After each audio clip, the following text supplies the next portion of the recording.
Come in. Welcome. I'm E.G. Marshall. Welcome to another adventure into the incomprehensible.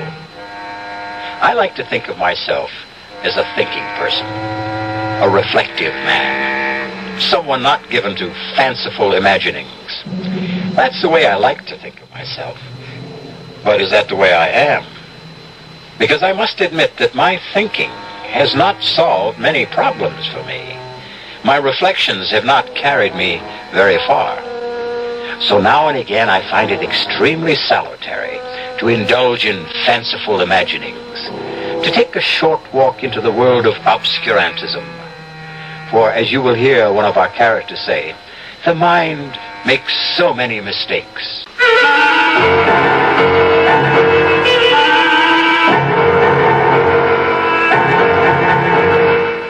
Our mystery drama, Sunset to Sunrise, was written especially for the Mystery Theater by Elspeth Eric and stars Marion Seldes.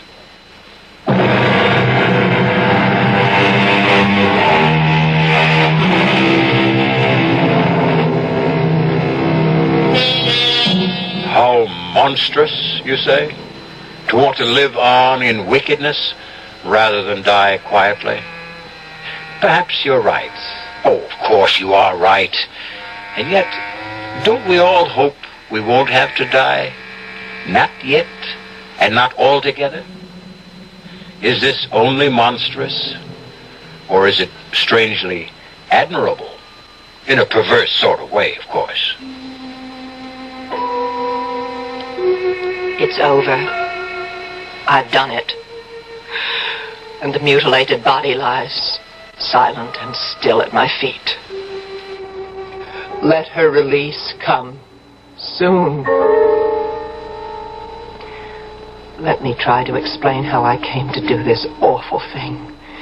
It will be necessary to go back, far back, even to the day I was born, or farther than that, to the hour when, awash in her warm blood, I felt myself pushed down that dark canal into the chilling light. Oh, yes. The woman who lies before me is my mother. But I shall content myself with reverting to the day of her funeral. A gray and dismal day. A long line of villagers passed by the open coffin. I waited with my father until the last of them should have finished viewing the corpse. Marie isn't here. She will be, Father. And Peter? Oh, I'm not so sure about Peter. His own mother not to be here? He's drowning his sorrow, I think. Oh, you were right about Marie. Here she comes. But how strange she looks, how quite distraught. I wouldn't know why. She never had any affection for her mother-in-law. Shh. Hello, Marie. We were worried. Oh, I'm not too late, am I? No, the funeral hasn't even started. I mean, they haven't closed the coffin. Not yet. Good. I suppose Peter's... Where does your brother go when he's needed somewhere? To a bar. I know. At least today, Marie, try to think kindly of your husband. You think kindly of him? He's your son. Shh. We can move up now. Marie, you go first. No. Let your father go first. Father? Oh, all right. How sad. How small he looks. Yes. Small. You go next, Marie.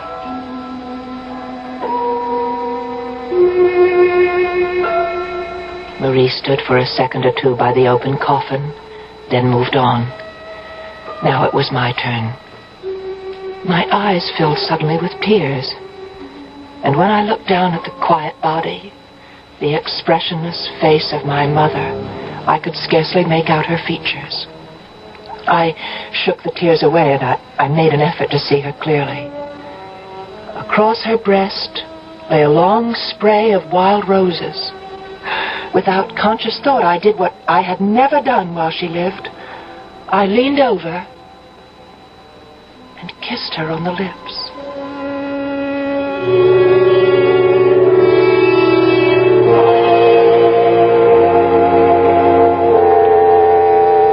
The funeral was over. I sat dry-eyed through it all, and I saw the tears stream down my father's face. After it was over, he said to me, "Would you walk home with me, Una?" "Of course I will, Father." Do you think you could stay and talk for a while? Maybe I could fix you a little supper. Oh, I'd like that very much. Elia won't mind? Oh, it doesn't matter about Elia.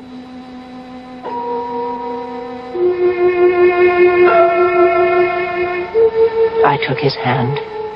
He let me have it like a trusting child. And we started down the road. The familiar landscape had embraced me all my life. And now it brought back sights and sounds from long ago.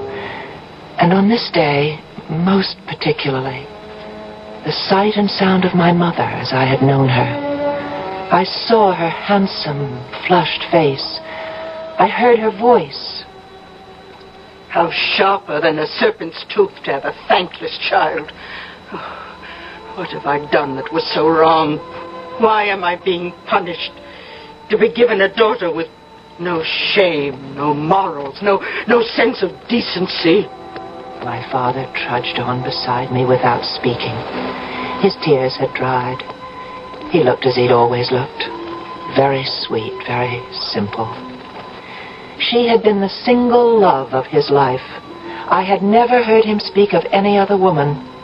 He'd fallen in love with her when she was 16 and waited 5 years to marry her. It was my mother who got me to marry him. But he wasn't really of my world. Nothing intellectual about him. What could you expect of a farmer? But marry him she did. And he never asked for anything else. The 2 children she bore him, first my brother Peter, then me. Well, we were simply 2 minor gifts she added to the supreme one of herself. And Peter always belonged more to her than to him. It's hell to be poor, Peter. Never let it happen to you. Oh, the stories I could tell you about what poverty can do to the ardent soul. It took Peter a while to get started, but once he got his foot on the ladder, he climbed steadily to the top. And along the way, he married the prettiest girl in town, the dark-eyed Marie. We're here, Una. What? You were dreaming. We're at the house. Oh, yeah, I must have been dreaming. Oh, it's a long time. Very long time since you've been in the old house. 2 years. You're happy living with Elia? I don't ask to be happy. But you're pleased with the arrangement? It pleases us both. Go on in. It looks the same. Well, nothing's changed. Can I get you something? A hot drink? No, you sit down and I'll get you something. Oh, take off your coat. Let me help you. Yes, thank you. What's this? What's inside your coat? What? Oh, that I forgot. Well, it's sewn in. Did you do that? What is it? Well, it's a sprig of blackthorn. Well, that's what I thought. Why is it sewn inside your coat? Marie put it there. Well, what on earth for? Una, sit down now. You know, Marie's a strange girl. She came here from another country and where they believe strange things. Such as what? Well, you must know. Elia must have told you. Elia's parents were gypsies, but he's not. But he hasn't forgotten, has he? What they believe, the gypsies. You don't mean that you... They believe in the living dead. The dead who refuse to die. You mean Vampires? That is what you mean, isn't it? I never said I believed. But you let her sew the blackthorn into your coat. But I couldn't stop her. But why now? Why today? Oh. You don't mean... Mother? Marie believes your mother has become a vampire. I wanted to laugh. We were sober, hard-working, God-fearing people. We were not superstitious, given to odd beliefs. But I looked into my father's face, and I could not laugh. I've never believed, but... But what? I have heard that people of great energy, enormous will, with a surpassing belief in themselves, these are the people who will not die. They refuse to die. When death is upon them, they are so angry that they will not submit. You know, Una, what energy your mother had, what a dominating person she was, how much she believed in herself. She never believed in us, only in herself. That's the way she was. And they say that people like that would rather live the evil life of a vampire than not live at all. Well, I can't believe it. It's horrible. Well, I don't want to believe it, but Marie seems so sure. Well, I'm going to talk to her right now. I won't stay for supper, but forgive me. I have to get this terrible notion out of Marie's head before she infects anyone else with it.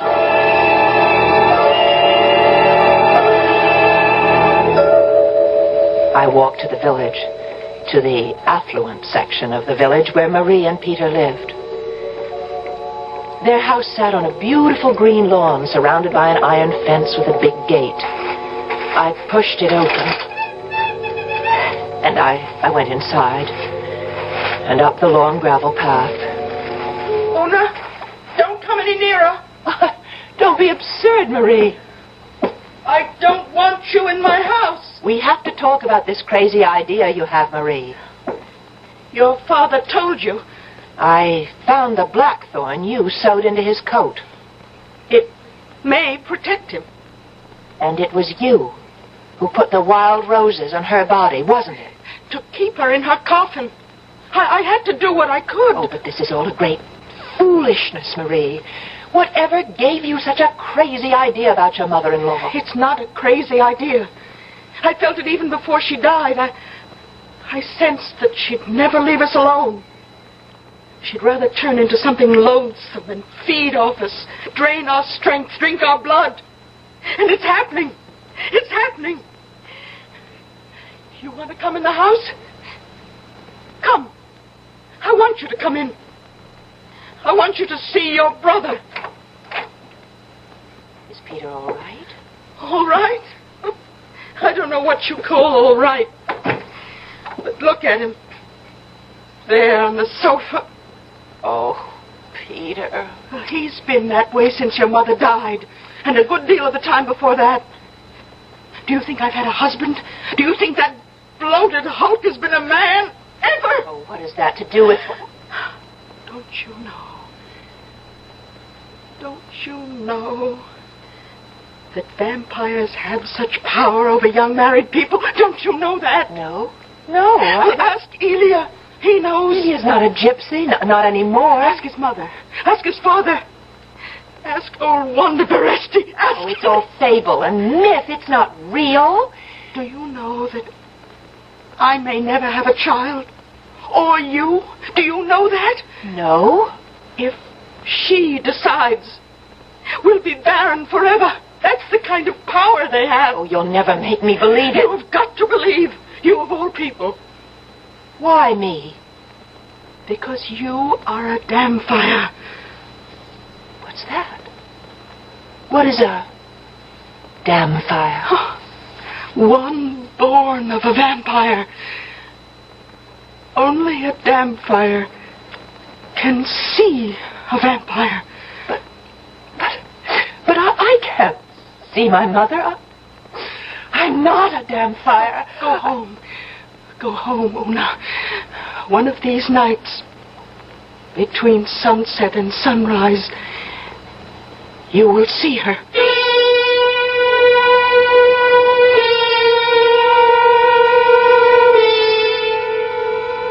Vampires. Vampires and their offspring, the Damfires.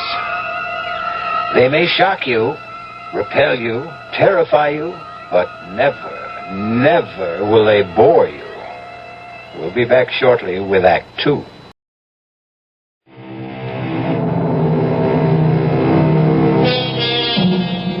At the end of Act 1, Una decided to return to Ilya, her gypsy lover.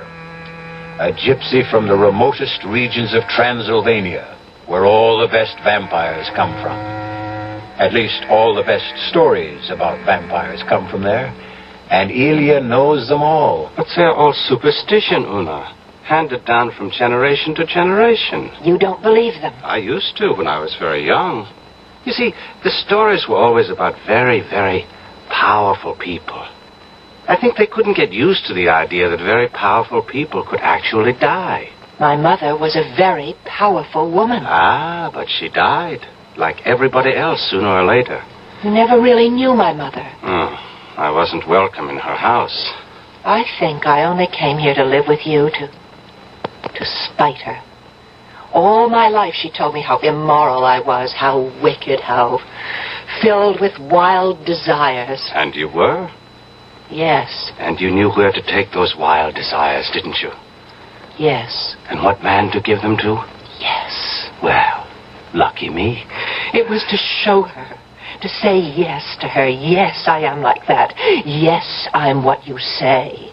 Yes, I'm loose and immoral and wicked and all those things. And yes, you're right not to love me because I'm not lovable. I'm hateful and vile. No, yes. No. You are not hateful. Oh, you don't know. I know enough. Lie still now. Let me hold you. Yes. Hold me.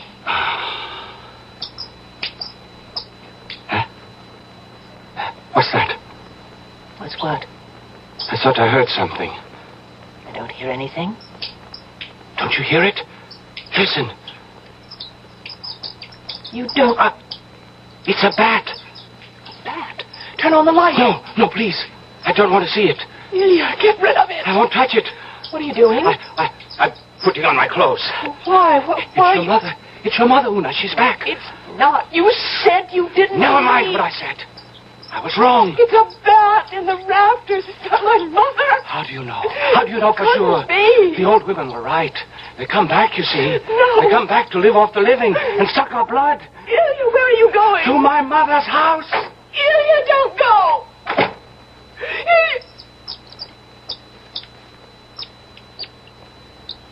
Mother?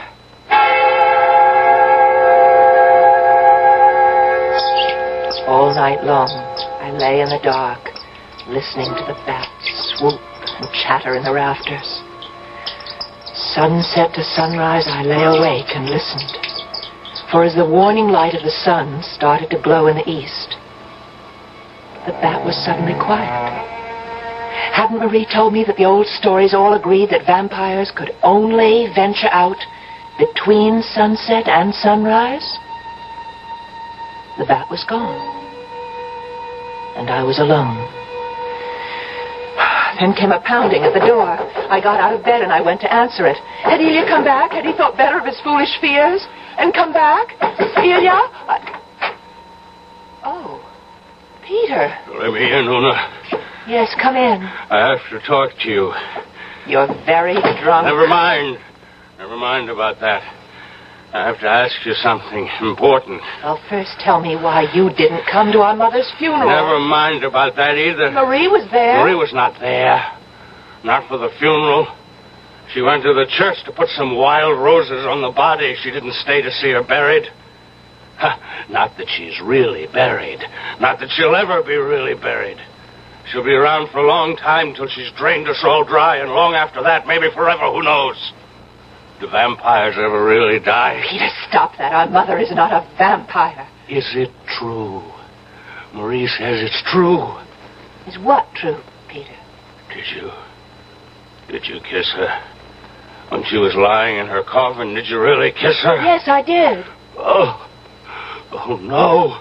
Why did you do that? I don't know quite.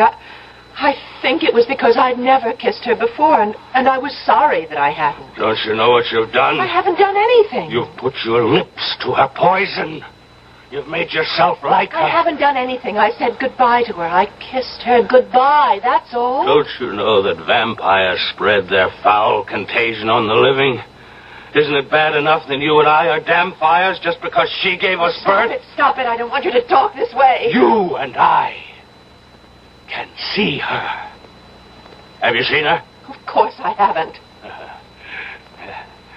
I have. Shall I tell you why I didn't come to the funeral? I was with her, that's why. She came to my room and stood in the door. She was very beautiful. She had on her white lace dress, and she smiled at me. You were drunk. She didn't mind. She just smiled. But then her smile grew wider and wider till the whole room was filled with her smile. It took away the sunshine. I tell you, Una. Peter, oh Lord, come in. Peter, are you all right? Come in. The door's not locked. Oh, Marie. Yes. I thought he'd be here. Don't try to move him. Let him sleep it off. He's just drunk. He's been drunk for days. Let him lie there. But just before you got here, he was trying to tell me that he saw our mother, that she came to his room. Only the vampires can see a vampire. You made him believe it. Because it's true. And Una, there's something else that's true, and you'd best know it. Only a vampire can kill a vampire. Kill? The best we others can do is try to protect ourselves with the blackthorn and the wild roses and all Marie, that. I will not listen. There is something you can do. You could help us to protect ourselves. Marie, I just don't believe in this superstitious... You don't. But we do. Nobody's slept a wink since the day she died. Oh, they know she'll go after us first, but no one in the village is really safe. Oh, what do you want me to do? Move the body across the river.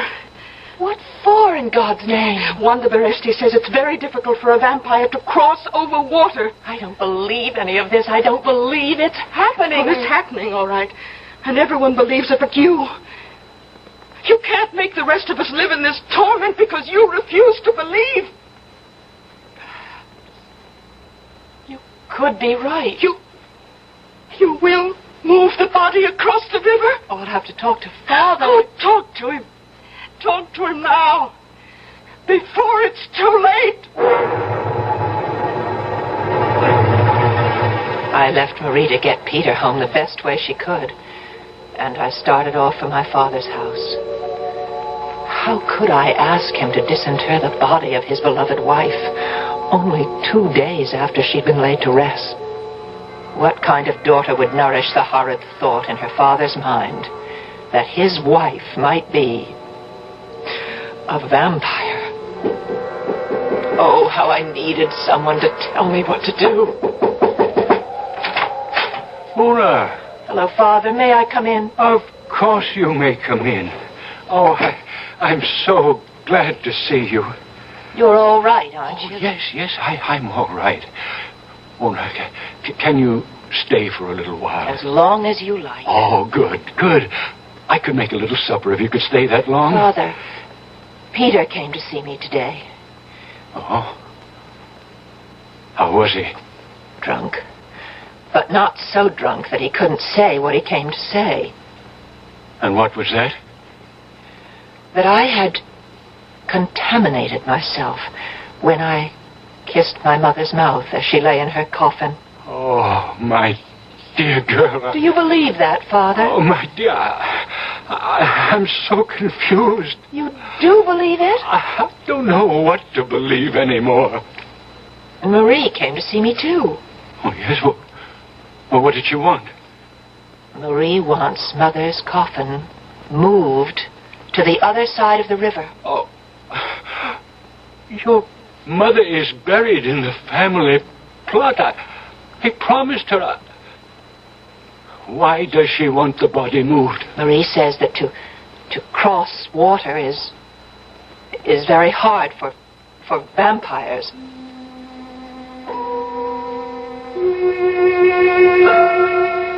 I could hardly bear the torment in my father's face.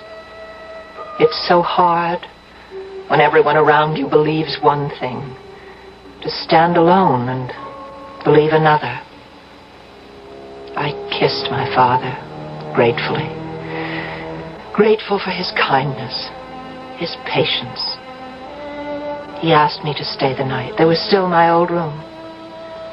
I lay down on the narrow bed, but my eyes would not close. I stared at the black square I knew to be the window. Beyond the door, I could hear my father washing the supper dishes. Then I heard it. Very faint. Very faint, but unmistakable. Someone tapping on the window pane. I lay rigid in the narrow bed. And then I heard...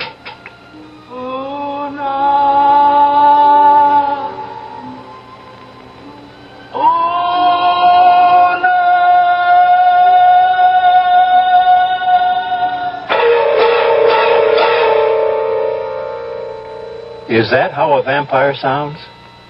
I don't know, or I tell you. Half a century ago, a vampire was actually tried in a London court. A gentleman it was, by the name of George Haig. Unhappily, we have no record of the gentleman's voice, and it all happened so long ago, I've no idea whether or not he was ever convicted. I'll be back shortly.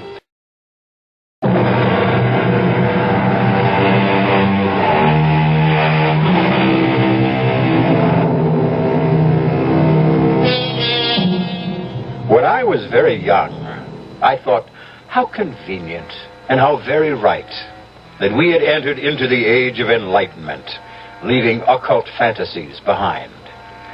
As I grew a little older, I was not so sure.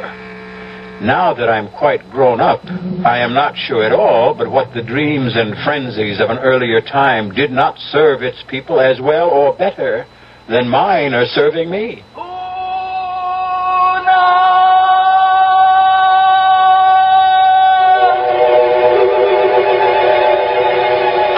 From the bed and ran to the window. There was no moon, but the stars were very bright. Bright enough so that the trees cast wavering shadows on the grass. Oh, no! And then I saw her beneath a poplar tree just outside the window, dressed in white lace, her long hair falling to her waist. She lifted her face to the window, and by the light of the stars I saw it. Not hideous, not obscene, no, beautiful as it had been in life, but transfigured now by such appalling grief as I had never seen before. The dark eyes staring, the cheeks glistening with tears, the mouth stretched wide as it cried. Oh, no! I needed my father. I could not bear the sight of this apparition by myself. I heard him moving about in the kitchen, and I ran to him. Oh, Father! Father! She's here! What, dear? What did you say? She's here! Mother is here! Is she? No. She's beautiful. She's beautiful. Where is she? Outside the window. I heard her calling me, and I went to the window, and I saw her standing under the tree, and... Oh, Father! She looks so sad. Oh, my dear little girl, you've had a dream. It's not a dream. She's there. So soon after the funeral, it's natural for you to dream. Oh, come with me. I'll show you. You're overwrought, dear child. Come with me, you'll see. If there were a moon, you'd see quite clearly, but even by the starlight, you can see her. Look. Look there. Where? I don't see her. Beneath a big poplar poplar tree right there. I don't see anything. In her white dress. Look at her. I can't see anything. Nothing but the grass and a few shadows, that's all. That's all? Oh, my dear child, you had a dream. No dream. I saw her. But you can't see her. She must be a vampire, and I am a damn fire. What are you saying? Only the offspring of a vampire can see the vampire. Peter said he saw her. I know I saw her. We are her offspring, Peter. And I are vampires. Oh, no, please, you don't know what you're saying. Oh, I know very well. Only a vampire can see a vampire. Only a vampire can kill a vampire. Well, then What are you doing, Ona? Gonna open this window? No, don't. And invite her in. Mother, come in. Come in. Your daughter is waiting to receive you.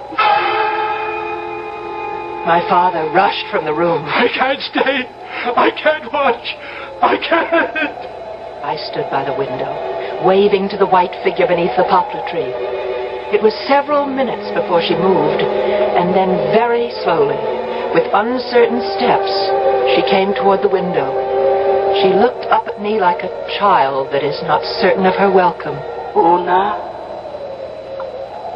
You've come back to live off of us, haven't you, Mother? Even in death, we are your possessions, your very prized possessions, because from us you drew pride and haughtiness and self-importance. That's what we did for you in life, and that's what you mean we should do for you now. That's it. Isn't it, Mother? Una, no. Forgive. Forgive? What went before. Forgive it. Forgive? I've never heard you say that word. Now I say it. Forgive me. All that I did.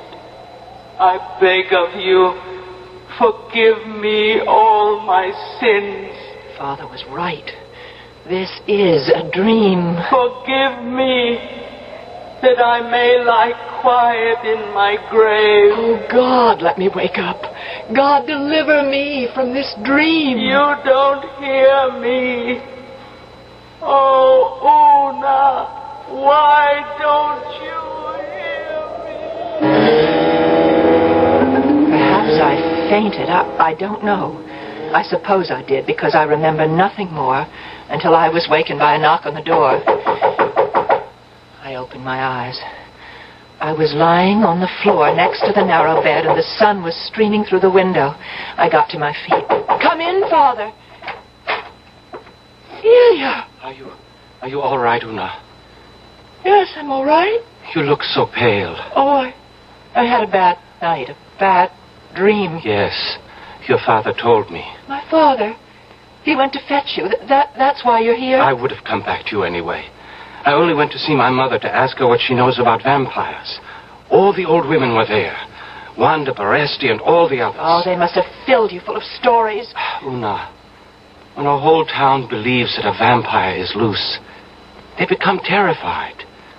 A vampire, Una, is soulless, mindless energy on the march, knowing neither good nor evil, only its own desires. And the vampire must be killed, Una. Do you know why? Lest we become like the vampire.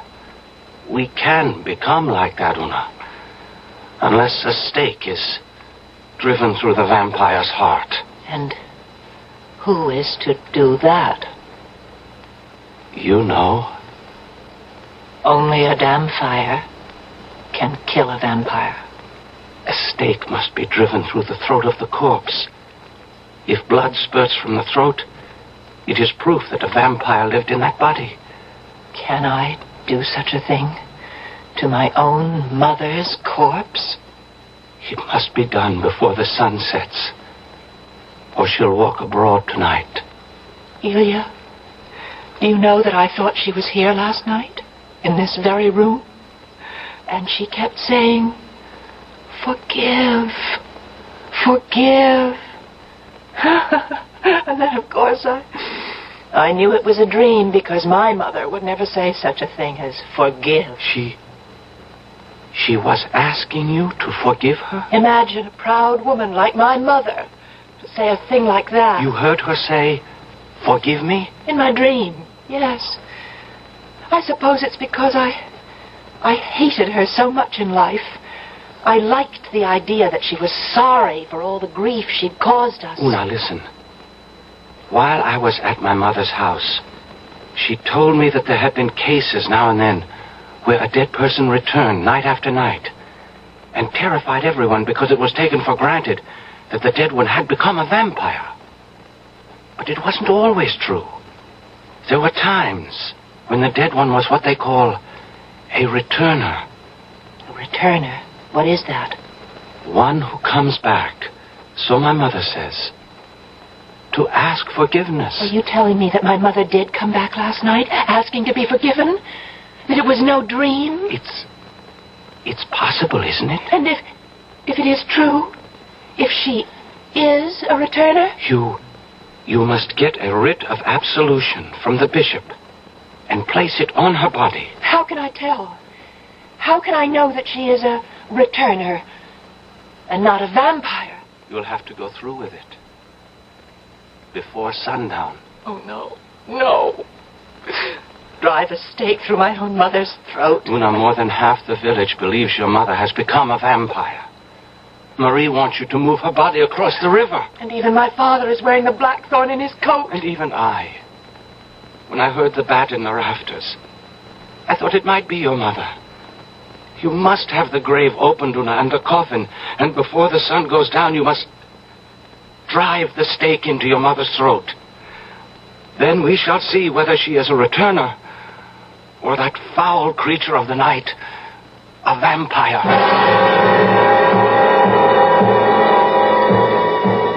Elia himself uncovered the coffin and pried it open.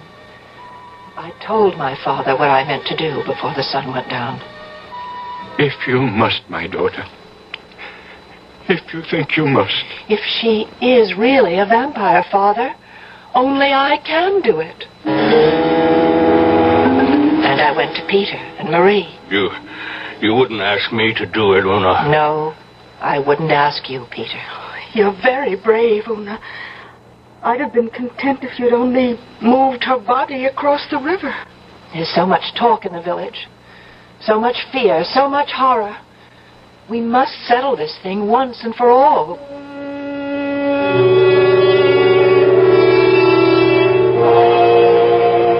I went from house to house telling everyone to be by the graveside just before sunset.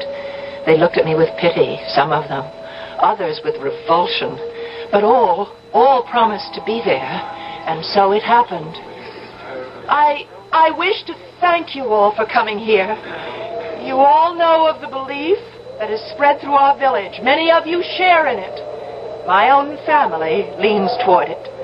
The belief that the body of the woman who lies here is not a corpse, but the shell that houses a vile and loathsome being, a vampire. That this vampire threatens the lives of all of us, and the sanity, the spirit, and the soul of any who escape with their lives. Listen, I have here a stake. The sun is setting. While there is still a little light, I shall drive this stake through my mother's throat. If blood gushes forth, then I shall have killed a vampire. I shall also have murdered my mother. If no blood comes from the body, we will know that she is no more than a returner who is asking forgiveness for the wrong she did in life. As we all one day will have to ask for forgiveness for the wrong we have done. Yes. Pray for me. Pray for me. Pray for yourselves. And if you can give her your forgiveness, the bishop will give her absolution. I hold the stake high for all of you to see. And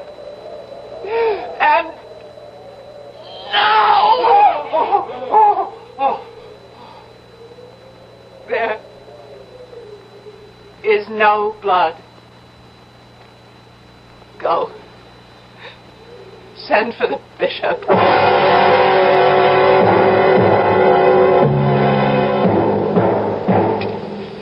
It's over. I've done it. And the mutilated body of my mother lies at my feet. Oh, let her release come soon.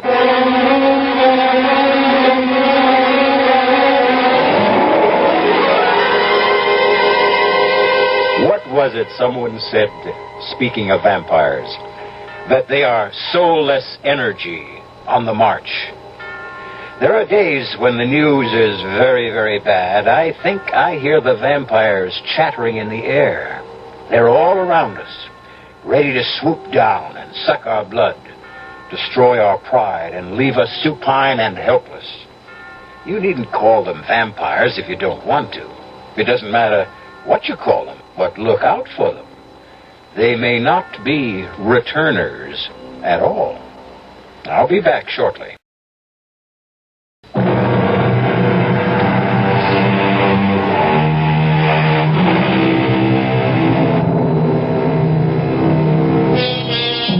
Ah, sweet mystery of life.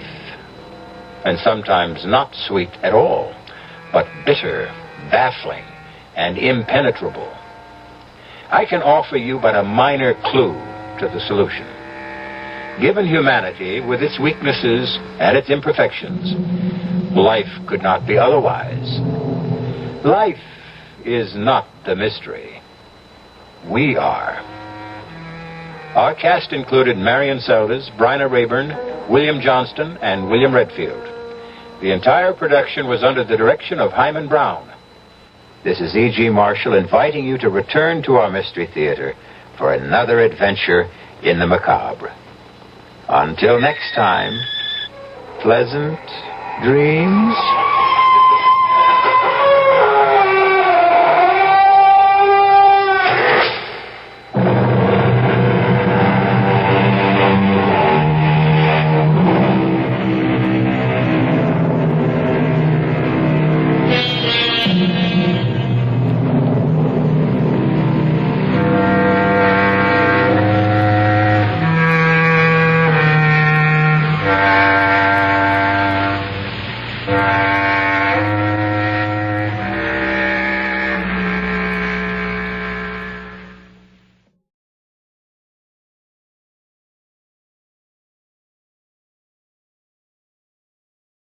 The CBS Radio Mystery Theater presents...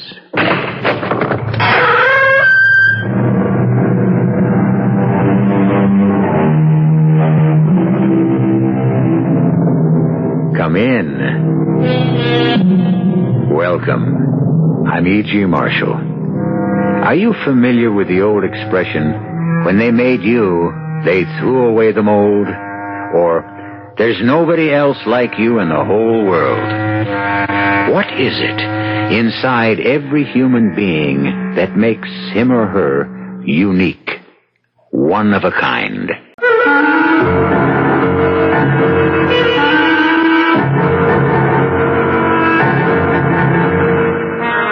Our mystery drama, The Deadly Double, was written especially for the Mystery Theater by Vicki Dan and stars Marion Seldes.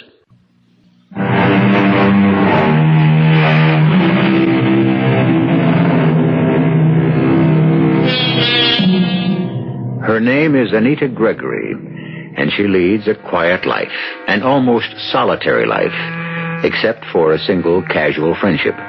It isn't that she likes being alone. She has her painting to keep her occupied and a considerable sum of money in the bank to ensure her independence. It's just that she prefers a peaceful existence. For there are certain things that happened long ago that she would prefer to forget. She has no way of knowing, however, that tonight those certain things are about to intrude unexpectedly from the past and totally disrupt the serenity of the present. Look, Anita, there's this great old flick on Channel 9. I don't care, Max. Now, why don't you go home? Well, it's not even 1 o'clock. Not even 1 o'clock. Max, I want to go to sleep. Why are you mad at me? I'm not mad at you. You're using me as an excuse. What are you talking about? You haven't written so much as a sentence in the past month. Anita, I've explained that to you. There comes a time in every writer's creative life when he reaches an impasse, what you might call a writer's block. Get off it, Max. You like the idea of being a writer, but deep inside, you are basically a bum. Huh? I'm your friend, so I can tell you. Why do you delude yourself? Well, I need fresh ideas. I need fresh ideas to rejuvenate me. Good night, Max. It's not like you when you're painting. All you have to do is look out the window at some tree, and you're inspired. My pictures are good, Max, because I don't sit around waiting to be inspired. I paint what I see, a face, a tree in the wind, a leaf. Anita, you don't understand. Who would call this late? Hello? What? But how? Now? Well, Yes, where? Yes. All right. Yes, I promise. Anita, you okay? Who was that? I can't believe it. Who was that on the phone? My sister. Your sister? Susan. Susan, the nut? Oh, don't call her that. She's just disturbed. Well, she's in an institution, isn't she? It's a rest home, Max. How many times do I have to tell you? It's a rest home. Well, call it what you want. You're the one who pays the bill. Hey, you really look shook up. What's the matter? I haven't seen Susan. It's been 5 years. And now she... She... what? She's out. She's out? When'd they release her? They didn't. They didn't? Wait a minute. You mean she escaped? She left. I'll call the police. No, don't do that. What? No police. No, there can't be anybody else. I know where she is, and I'll take care of this in my own way. Anita, I don't want to be difficult, but you're the one who signed the commitment papers. You're the one who had her declared insane. I never even went up there to Westbrook. I couldn't. But 5 years is a long time. People change. Anita. A lot of things can happen in 5 years. She said she was trying to get in touch with me for a long time. They wouldn't let her write or phone or anything. Anita, where are you going? Lock the door when you leave, Max. Let me come with you? No, I have to go alone. It'll be all right. I know what I'm doing. Call me when you get back? Sure. I'll be waiting up for you. Remember, I'm just down the hall. I've got to go. Anita. What? I hope you know what you're doing. So do I.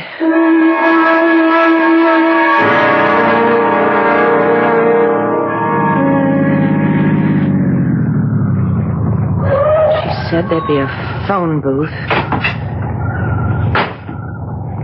God, where is she? Susan? Susan? It's me, Anita. Where are you? Susan? Is that you? Who's there? Susan, is that you? Yes, Anita, it's me. Susan. Thanks for being stupid enough to come.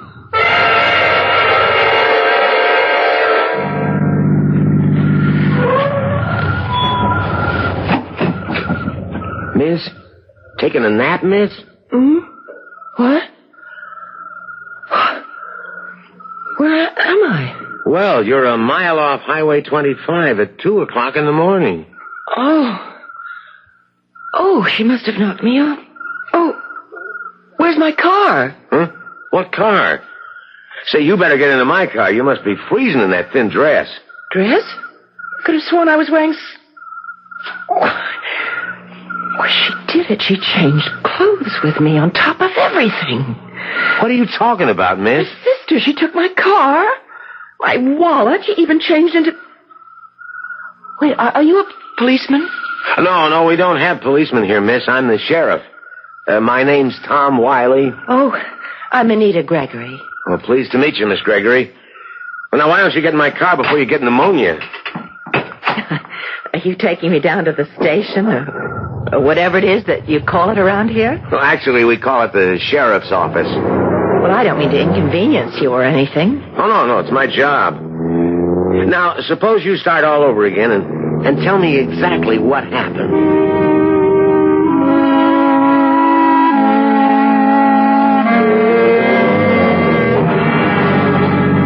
Now, you say Susan is your sister? Twin sister. Oh, twin sister. Miss Gregory, I still don't understand how you could agree to meet her on a deserted highway. Didn't you know she was dangerous? No. Well, I wasn't sure. You weren't sure? Well, you see, she sounded so upset. And I was so surprised to hear from her in the first place. It's been 5 years. Well, how did I know if she'd gotten better or not? Now, Miss Gregory, don't you Call me think that... Anita. I hate Miss Gregory. That sounds so hard. I never liked formality myself.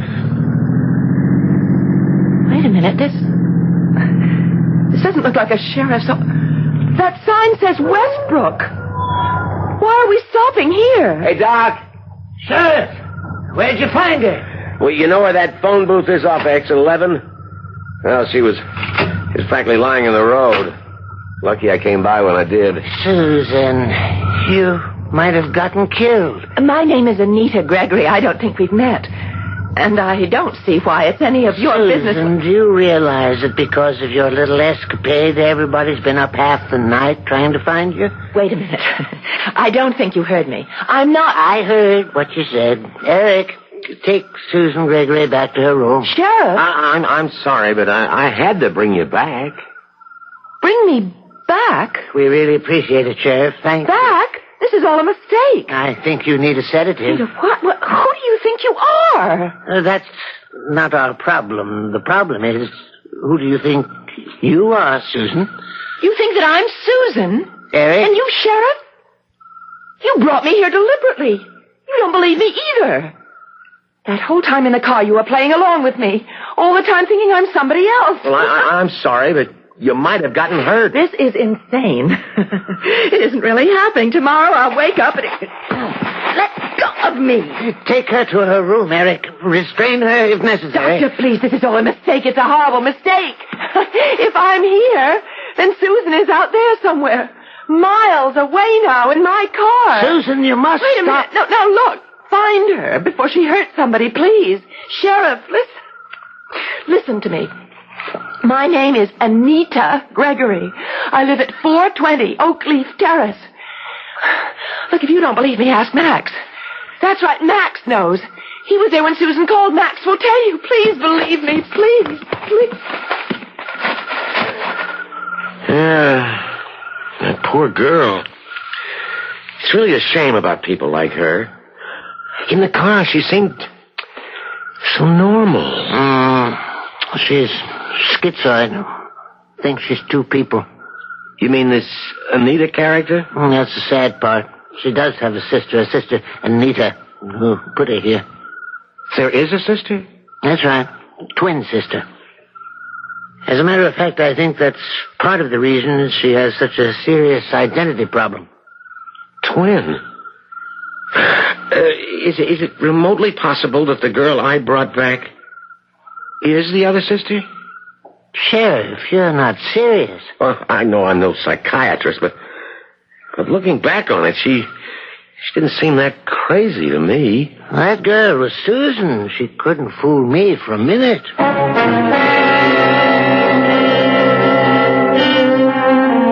perfect example of being in the wrong place at the right time. As far as Dr. Cooper is concerned, Susan is back where she can't harm anybody. As far as Sheriff Wiley is concerned, he has just apprehended a dangerous lunatic. But what about Anita? She is about to discover that while it is relatively easy to prove a person is insane, it is quite a different matter to prove that a person is sane. I'll be back in a moment with Act Two.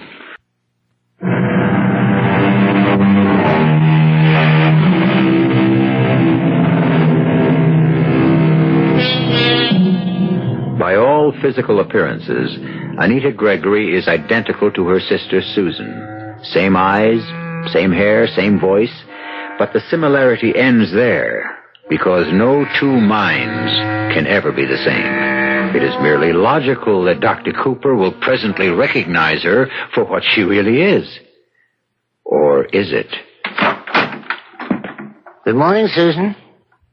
How do you feel? What? Oh, is it morning? Yes, morning, more or less. It's 11:30, but you had a rather late night. Oh, no. Oh, I thought I'd dreamt all this. Oh. No, Susan. And that's why after last night, we must make an even more determined effort to face reality. Call me Susan once more and I'm going to scream. Good, go right ahead. It's good therapy. Let out all your hostility. Isn't it at all conceivable to you that being identical twins, Susan and I might have changed places? Well, yes, there is that possibility. Good, we're getting somewhere. Now, what about a phone call? I'm afraid that's out of the question. We could clear this matter up entirely with a single phone call. No, you know the rules about phone calls. Besides, after last night's escapade, you've had all privileges suspended. Doctor, when I get out of here, I'll make sure you never practice again. Oh, that's excellent. Redirected hostility. Must be calm. I must maintain my cool. Doctor, explain to me about my case. You know all about your case? Please, humor me. Yeah, very well. Your name is Susan Gregory. 5 years ago, following a series of incidents where you repeatedly attempted to kill your sister, Anita, you were declared legally insane. Now, those incidents, couldn't they have been merely frustration or anger of the moment? Unfortunately, no. You see, it's been inside you since you were a child. No matter what you did, your sister did it better. The years went on, and you watched as Anita became a successful artist. You grew more and more resentful. Your jealousy became an obsession. Even now, you're often jealous enough to try to be her. In this way, you can have what she's always had. All right. Now, taking this a step further. Just pretend now, that the real Susan Gregory is out there, living in Anita's apartment and driving her car, pretending to be her.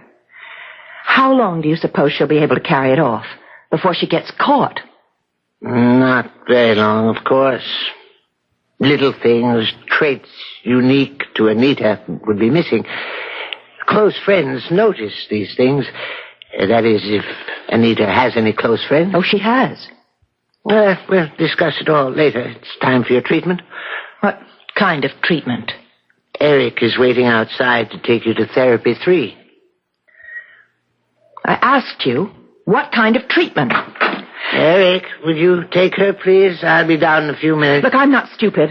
I took psychology in college. I know a little bit about behavior modification and the things they do in places like this. Now, what is it? Is it electric shock therapy? No, I don't know why you're so upset. You'll feel much better. You always do afterwards. It is. Now, listen. Staying here for a few days is is one thing. Now, I've tried discussing the whole thing rationally with you, and what happens? You aren't going to give me any shock treatment. Eric? You call yourself a doctor, you're a charlatan, you're a quack. Now, you see, Susan, it's just a matter of time before your true nature comes through. You're hysterical. Just wait till I get out of here. I'm going to sue you. I'll sue this hospital. I'll sue everybody.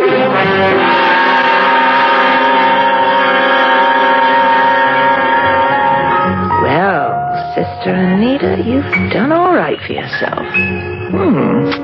This is a nice little apartment. I think I'm going to like it here. Mustn't get excited. I can pull this off. Just remember, I'm Anita now. Yes? Well, aren't you going to let me in? Look, don't be mad. I can explain why I didn't wait up for you. I fell asleep. I just went out like a light the minute I hit the couch. Anyhow, tell me what happened. With what? Well, Anita, don't keep me in suspense like this. What happened with your crazy sister? I sent her back to Westbrook. We had a long chat, and then I drove her back. And that was it? Yeah, she just wanted to talk. So, everything's all right now? Everything's fine. Hey, this is your old friend Max.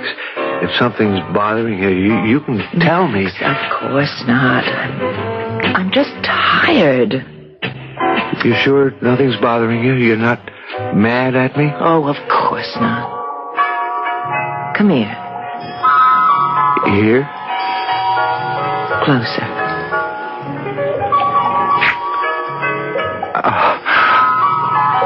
Anita. See? I'm not mad at you. Why? Why did you kiss me? Why? You never kissed me before. You said I wasn't ready for a serious relationship. You wanted to keep it platonic. I did? Oh. Well, sorry, Max.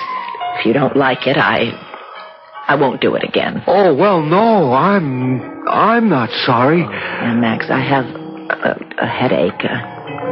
You asking me to leave, Anita? Yes, do you mind? No. No, sure, I understand. Maybe some other time, okay? Sure. Bye now. Bye. Oh, that was close. I hope that dummy swallowed it. Susan, how do we feel today? We? How do we feel? I only wish you could feel like I feel right now. I have a surprise for you. You have a visitor. What did you say? Someone's here to see you. He says he's an old friend. Max Hogan. Max? Max is here? Do you want to see him? Max! Oh, wonderful, beautiful Max. I'll send him in. You can come in, Mr. Hogan. I'll be right outside. Max. Anita. Oh, I'm so glad you came. I thought I was going crazy. Anita, it is you. Well, of course it's me. Well, I wasn't sure. Max, I've got to get out of this place. Don't worry. Never fear, Max is here. Wow, this is wild. But it isn't funny. Now, how did you figure I was here? Give me credit, honey. I had her pegged for Susan the minute she opened the door. She's in my apartment? Well, sure. Making like she's you. But she didn't fool me for a minute. No. What really did it was when she kissed me. She what? Now, you see? You'd never do that. I mean, she assumed I was your boyfriend. Oh, I can't wait to see the look on that doctor's face when you tell him. Max, would you get Dr. Cooper and tell him who I really am? Hey, what an idea for a story. Two sisters, twin sisters, who changed places. Yes, you have my permission to write the story. Now get Dr. Cooper and we can discuss it on the way home. Sure, of course. I have to go into greater depth, take more time to evolve my characters. You aren't thinking what I think you're thinking. I could come up a couple of times a week with a tape Oh, recorder. no, you can't be thinking that. Anita, please. Just give me a few weeks. That's all I need. No. But can't you see? It's perfect. I haven't been inspired for months. You said so yourself. Absolutely not. And the story would practically write itself. It's a bestseller.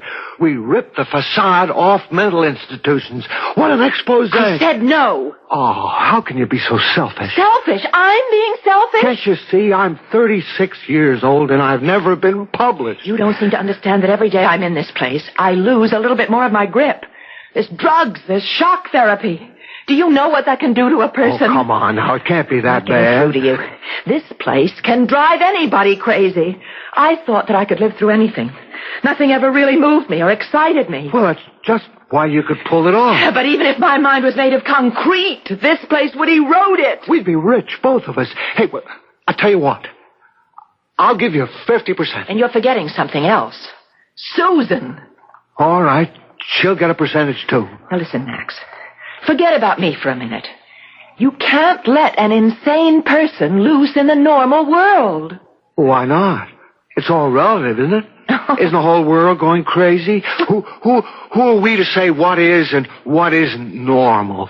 What a theme. Listen. Hey, you don't know Susan. She's dangerous. she seemed all right. Besides, weren't you the one who said that maybe the doctors were wrong? I made a mistake. She hasn't changed at all. She's vicious. She could even kill. Don't try to talk me out of it. Listen, take me seriously for once. When we were little, even then, she did vicious things. She broke the heads off all my dolls. She took the goldfish out of the bowl and she watched them die. Typical healthy tomboy. I don't want to discuss it anymore. Now get me out of here, please. All right, Anita. Sure. That's how you want it. Doctor, I'm ready to go now. All right, now tell him, Max. Tell the doctor. Tell him what? Who I am. Doctor, Max knows. I think this has been too much of a strain for her. You'd better go immediately. Of course. Max. Goodbye, Max. Doctor. Goodbye, Susan. Oh, no, Max, she'll kill you. When she finds out that you know, she'll kill you.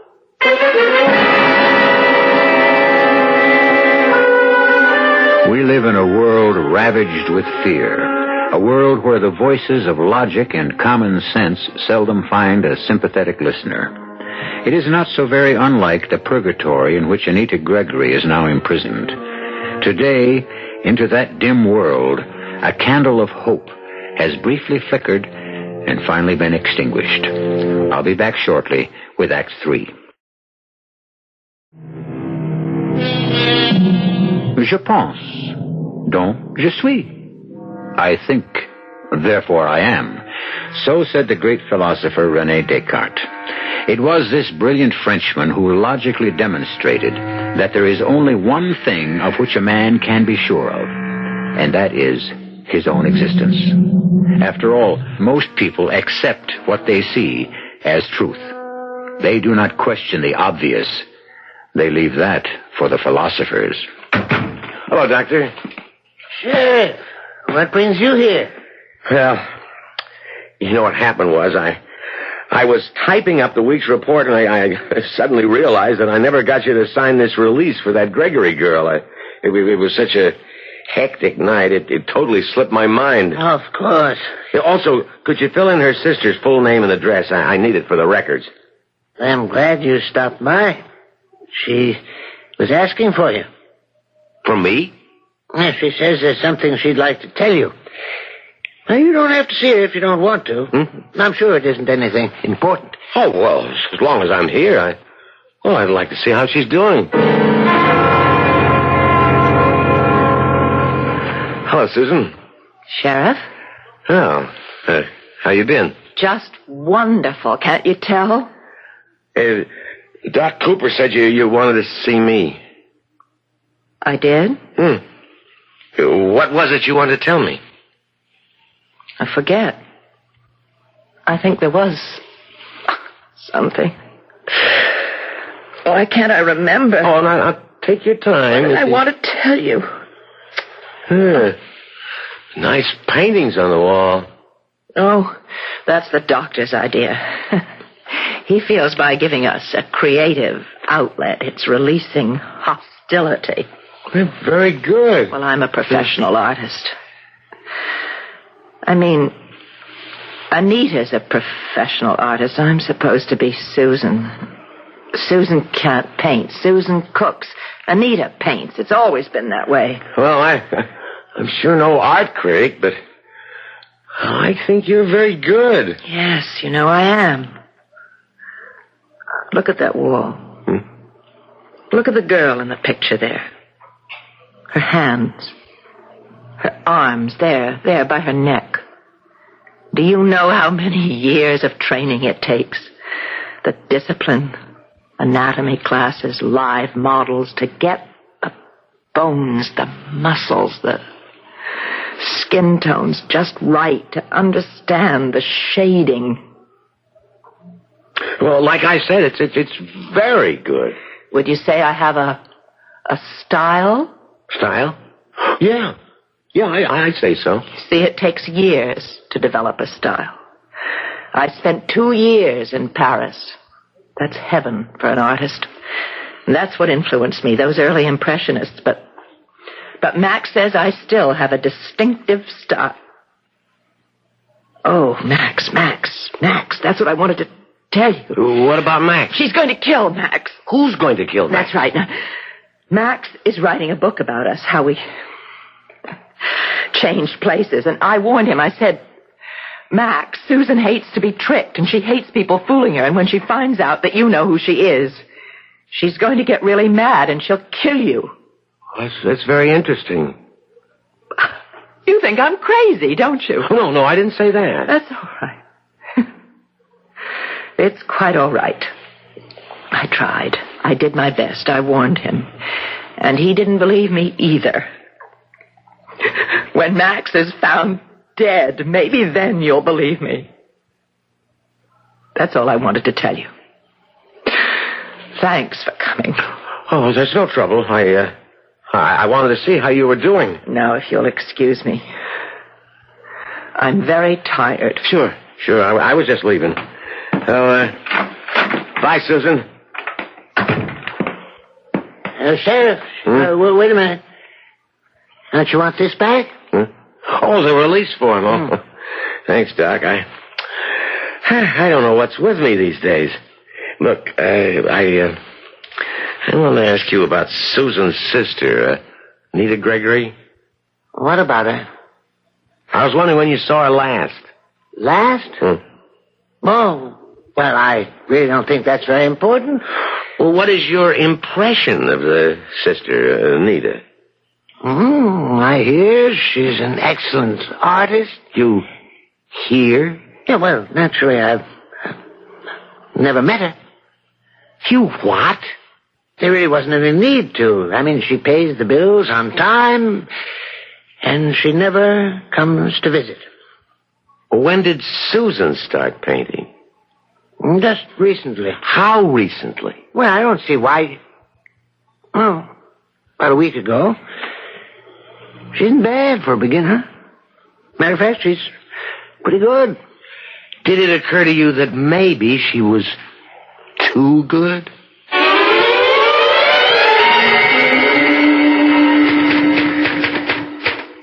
Chapter 2. The second week. Oh, that's good. Let's see what we've got so far. Meanwhile, Susan Gregory, in the guise of Anita, continued more and more to assume the identity of her sister. The door wasn't locked, so I just thought I'd come in. Ah, I never lock my door. What are you writing? Nothing, just the usual junk. Can I see? No. I never show an unfinished work to anybody. It just isn't done. Why not? Well, it's bad luck. Hey, give me that back. I just want to see. Come on, don't be such a... Give it back. Come on, Max, just let me see a little. little. Give it to me. Oh, now look what you've done. I'm sorry. Max, I'm really sorry. Sure. I mean it. You're so funny. You get so excited about a silly piece of paper. No, I wouldn't expect you to understand. Why not? Well, it's very personal. When a writer writes, what you did just now was almost like tearing me in half physically.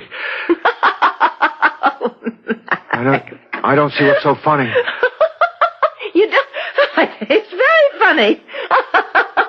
It's a scream. It's a scream.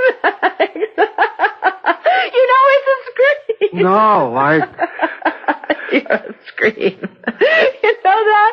As a matter of fact, you're plain crazy. Me? Crazy? Look so shocked. Don't fight it.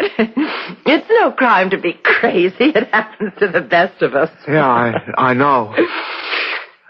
Hey, you're not taking me seriously, are you, Max? I'm only kidding. Can't you take a joke? Oh, sure. I tell you what. You come over about 6, and I'll make you some chili. You'd like that, wouldn't you?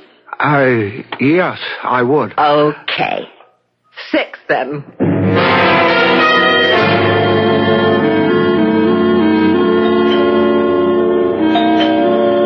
Max? Just a minute. Max, I told you... Oh. Miss, Anita Gregory? Yes? It's amazing. I beg your pardon? Oh, the resemblance. It's fantastic. Between you and your sister, I mean. My sister? Susan Gregory. I'm an acquaintance of hers. Oh, I'm sorry. Let me introduce myself. I wish you would. The name's Wiley. Tom Wiley. I'm sheriff up in Clay County. Near Westbrook, where your sister is staying. Sheriff? Could I come in for a minute? Oh, well, of course. Please. Thank you. Well, you have a very nice apartment, Miss Gregory. Well, thank you. Well, what can I do for you, Sheriff? You see, I'm the officer who apprehended your sister after she escaped from Westbrook, and well, she was really nice and likable, and, well, to be perfectly honest, Yes, be perfectly honest. Well, I have to admit there was a remote possibility that, well, she might have been a victim of mistaken identity. Oh. You know, you're not at all what I expected you to be. Oh, what were you expecting, an ogre? Oh, I don't know, really. Are you disappointed? Well, kind of. Oh. Something wrong? Oh, these paintings. Yes. You, painted them? Oh, well, I almost hate to admit it, but look, I can't expect everyone to love my work. Oh, I didn't say that I didn't like them. It's just you have a style. It's very distinctive. Oh, here it comes. Everyone's a critic. I honestly like your work, Anita. Well, I really better get back. Thanks. Thanks for everything. Yes, sure. Oh, by the way, you wouldn't happen to know a guy named Max? Max? Oh, sure. He lives down the hall. I thought it was him at the door before. Why? Well, I'm wondering if it's the same Max. The same Max? Your sister had a visitor the other day, a guy named Max, and I was just wondering if it could be the same. No, no. The Max that I know never met Susan. You see, I don't like to let new friends know that my sister... You understand. I mean... Oh, sure. I understand, sure. Well, it was just a thought. Thanks anyway. Bye. Goodbye. So, Max does know. All this time I trusted that idiot. And He knew all along. That must have been what he was writing about and wanted to hide from me. It all fits. All this time he made a fool of me. He tricked me. Hey, Anita, why'd you lock your door? It's only old Max. Oh, Max, just a minute. Hello, Max. Why'd you lock me out? Here, I brought some wine. I thought we'd have a nice evening. Thank you, Max. I guarantee you this is going to be an evening you'll never forget.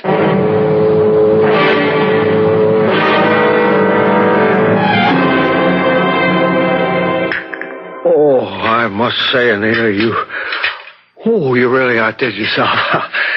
That chili was fantastic. Well, you certainly ate enough. Yeah, well, I'm positively stuffed. Let's have some more wine. But you finished it all. Oh. By the way, Max, how's your book coming? My book? Yeah, your book. You never did tell me what it was about. Well, it's just Tell me about... something, Max. Did you put me in it? You? Yeah, me. I'm your inspiration, aren't I? What's gotten into you, Anita? Don't call me Anita. I hate that name. You know very well I'm Susan. What? Oh, don't play dumb, Max. You knew all the time, didn't you? Didn't you? I don't know what you're talking about. I'm Susan, and you knew all about it. Oh, quit playing dumb. I happen to know all about your little visit to Westbrook. Oh, look, I can explain. I don't want to hear it. I'm not interested. I'm more interested in this bookend. Did you know, Max, that there are only two like it in the whole world, that they belong to my grandfather, that they came all the way from Spain? They're made of mahogany. They're hand-carved. But look, notice the base.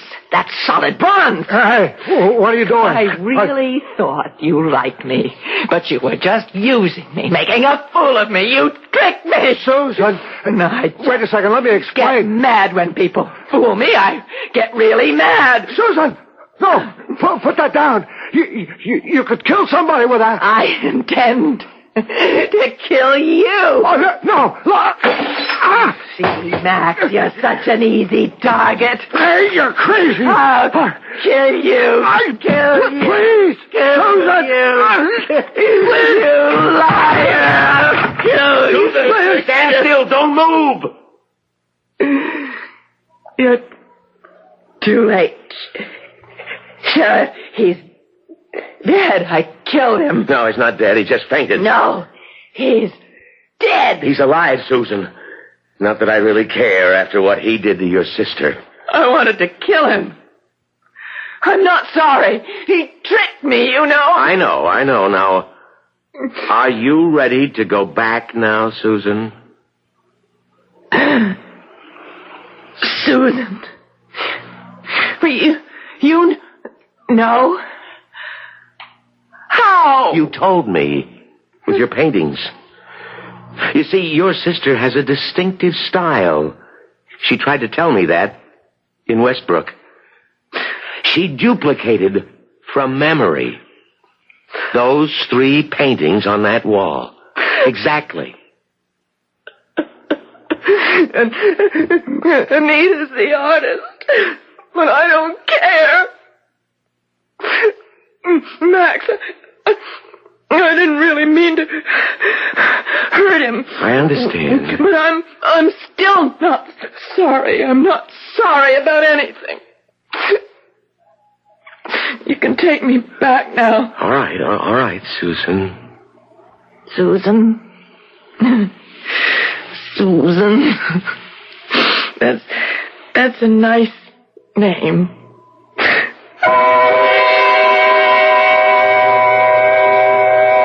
The sheriff took Susan home to Westbrook. And Anita, after many embarrassed apologies, is back at work. I understand she's been commissioned to do a mural inside the sheriff's office. For those of you wondering about the unfortunate Max, it seems Dr. Cooper was very interested to learn of his book. So interested, in fact, that he's made Max a permanent fixture up at Westbrook. You could call him the resident author. I'll be right back.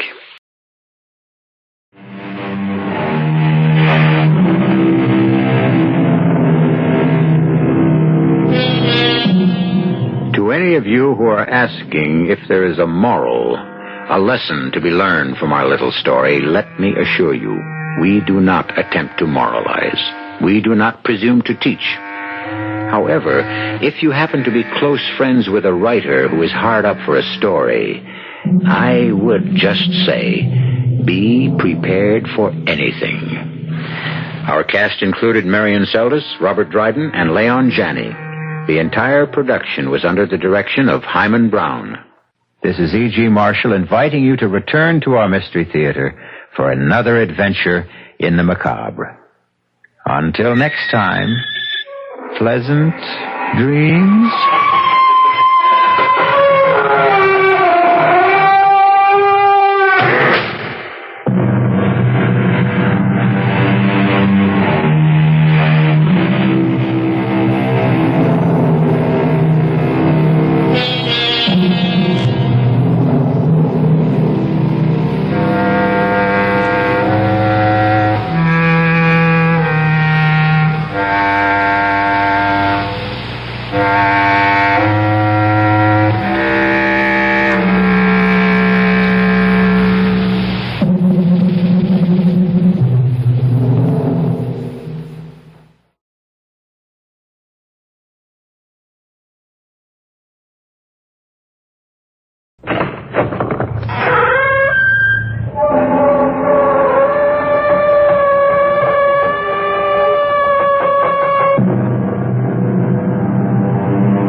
Come in. Welcome.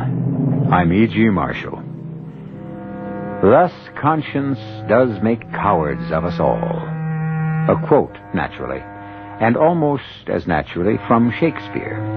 On the other hand, like Proverbs, quotes tend to contradict themselves. It was Oliver Goldsmith who said, "Conscience is a coward, and those faults it has not strength enough to prevent, it seldom has justice enough to accuse." That contradiction is what this story is all about.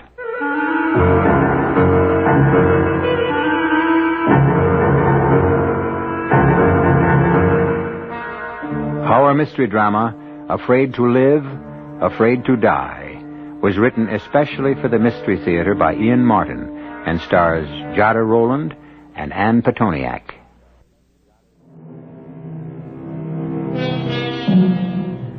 She's an old lady now, and an old friend in my family, and she is a remarkable woman. She's more sedentary than in past years, since she's in her 90s, but she is still slim, and her white hair frames a shrewd and kindly face. She never married, and for most of her years was a baby nurse. Only the last quarter of her life has she taken to being companion to other elderly and lonesome ladies, except for one other time, near the beginning of her life. And this is Ellen Muir's story about that haunting and terrifying experience.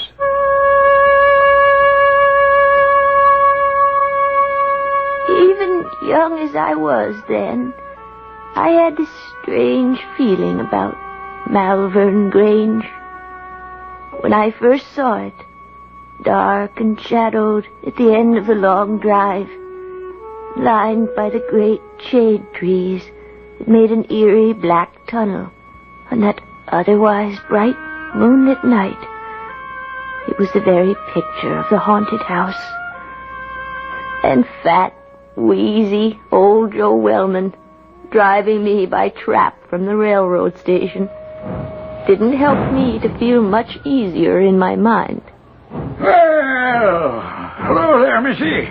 I reckon you'd be Hester Milgram's niece she's expecting. Yes, sir. Ellen Muir, right? That's It's me. I'm Joe Wellman. Pleased to meet you. Jack of all trades. Gardener, groom, handyman, and general bodyguard to all them lonesome women out to the Grange. This, all the luggage you got? Yes, sir. Oh, no, I can carry it. Oh, why, bless you, little one. Ain't no weight at all, even for an old geezer like me. Now, come on. I got a horse and trap waiting to drive you off to the Grange. Yes, sir, you sure don't take after Hester. You're a right pretty little thing. What's the matter? Cat got your tongue? Oh, no, sir. I didn't say anything out of line, did I? It wasn't that. I just didn't know what to answer. Helen, I want you to meet Jenny. She's a filly, just like yourself. Hello, Jenny. Oh, what a soft nose she has. All right, there. Your bag's aboard. It's getting on to twilight, and we'd best be on the way. It's a long drive, so up you go. Did you get anything to eat on the way down the train? Oh, no, sir. Oh, wasn't it a dining car? Oh, yes, Mr. Wellman, but I didn't have enough money. Well, right beside you on the seat, there's a bag of apples there. Hey, Jenny. I don't want to take your apples. Oh, bless you, little miss. I brought you those from the Golden Lion, where I was having a pint while waiting for the train. So just fire away. Well, that was very kind of you. To tell you the truth, I am powerful hungry. Well, those will keep you going till you get to the Grange. Only don't fill up all the way, 'cause I know your Aunt Hester has tea and a currant cake all waiting for you time you get home. Now, what'd I say wrong? Nothing wrong. Just... Oh, that was it, wasn't it, huh? You're homesick. Kind of. I've never been away from home. Not much of a one you're coming to at that.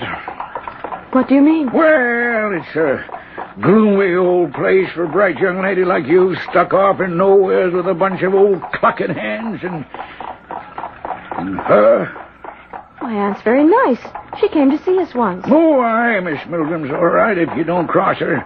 Her heart may be kind enough, but her word is short and her word is law. And don't you ever forget it. You mentioned her. Who is her? Oh, well, no. That's something else again. You've only to watch her and see she's possessed by old Nick himself. She's more than half a ghost. Ghost? A ghost, yes, sir. She's near 100, you know. All wizened up and wrinkled like a witch with long, pointy nails and hands that are all skin and bone. You mean the madam? Madam Lytton. Who else? Lord knows how she's lived this long. But the good Lord also knows we all hope and pray she'll live to be 150. Our jobs depend on it. When she goes, we go. And so does Malvern Grange. But there's a grandson. Doesn't he live there? Dr. Lytton. Sakes alive, no, he can't abide the place. He lives and practices in the city. Now, here it is dark enough for the moon to be the only light and me scaring the living daylights out of you. I'm sorry. Oh, that's all right, Mr. Wellman. I didn't mean to, Miss Muir. I just wanted to prepare you for your visit. Well, this isn't a visit. I've come here to work. A little thing like you? I'm strong. And I can cook and clean as good as any. And things haven't been so good with my pa. My sister Becky is old enough now to help Ma out with the 6 young ones, and also I had to hire out. And my aunt needed help. That's why I'm here. Well, I see you can talk up well enough when you're of a mind to. Well, mainly when I'm nervous, sort of, and it does sound a bit scary. Well, we won't talk on it anymore. Though I must say, it's a queer household, right enough.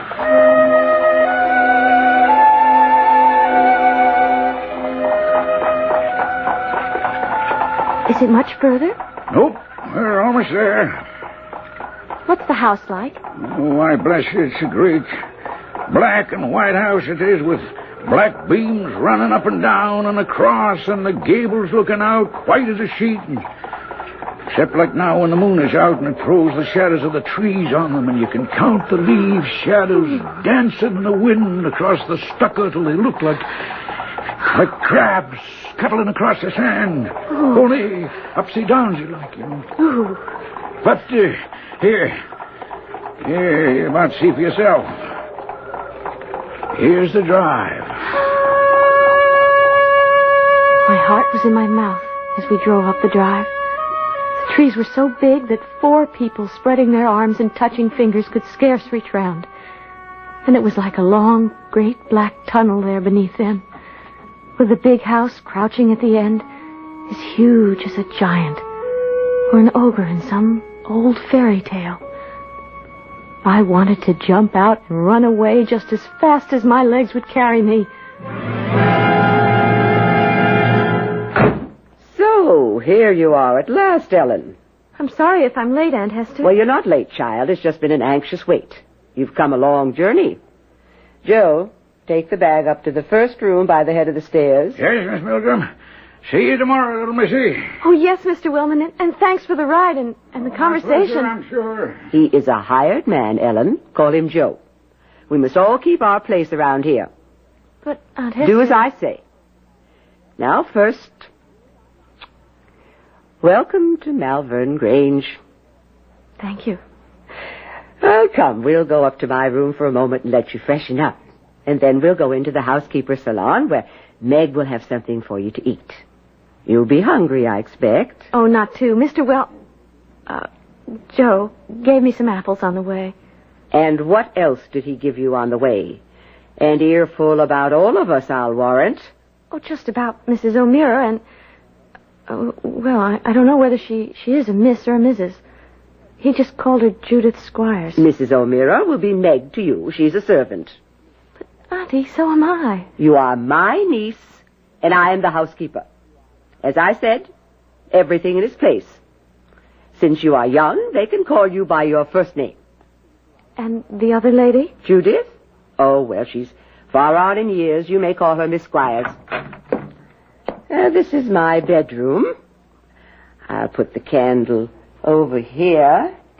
And while you take off your coat and hat, I'll just put a taper to the overhead lamp so we can see a little better. There we are. Now then. Yes, ma'am. Aunt. Yes, Aunt. What did Joe tell you about the madam? You mean the old lady who's sick? Mrs. Litton? That's who I mean. The madam. Why, he...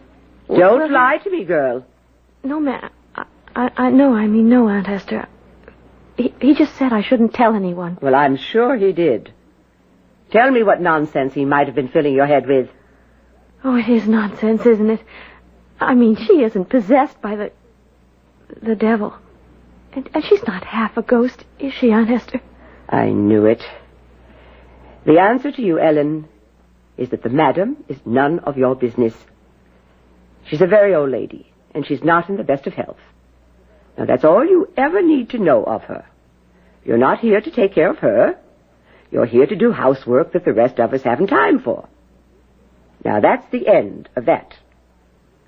Come. We'll go into my dining sitting room, and you can meet Meg and get something to eat. Where's Mrs. Squires? She's upstairs sitting with the madam. Is that Judith? Fallen asleep again. You'll find Meg through that door. I have to go upstairs to the madam. In a second, my aunt was hurrying up the stairs, one black mittened hand shielding the candle flame from blowing out in the rush. And as the dark closed around me, I hurried for the door she had pointed out to me while I could still see it. The room I entered was all paneled in oak, a fine fire blazing away, plenty of light and tea and hot cakes and meat smoking away on the table, and there was Meg, fat and jolly, big as a house. Well, and here's our new companion at last.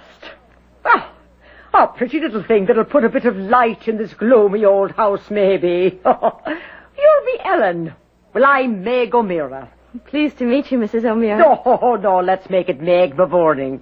For though I've a year or 20 on you, we're the only ones in this house with the juice of youth still bubbling in our veins. Thank you. Oh, me darling, you must be hungry. Sit down then and eat. Oh, where's Miss Milgram? Something happened upstairs. Oh? There was someone with a weird sort of laugh. and Aunt Hester went running upstairs. Oh, that'll be the madam. Oh, Lord preserve us, I suppose Judith fell asleep again. Oh, and if the old one got away, well, never mind. Your aunt will take care of it. Oh, sit you down, darling, and start eating and forget the other. While you can.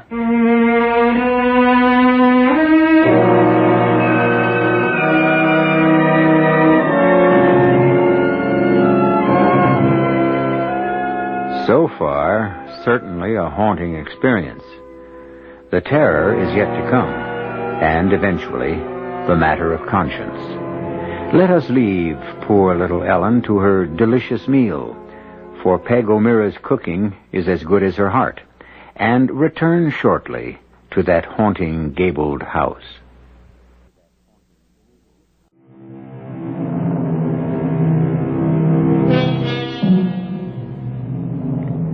It's fascinating to sit and watch Ellen Muir tell her story today, calmly and sadly, looking back over 70 years to when it happened. It is easy to understand how vividly she remembers the young girl who lived it, the Ellen Muir who sat in that haunted house, homesick and hungry, and in spite of her jolly companion Meg, still filled with an inescapable premonition of a terror yet to be faced. You'll have some more cake, Ellen, and a spot more tea. Oh, no, thank you, Meg. I'm so full I couldn't even manage another crumb. Oh. Thank you. I wonder what's keeping Aunt Hester so long. Well, I'm thinking it's Judith's getting the tongue lashing this time.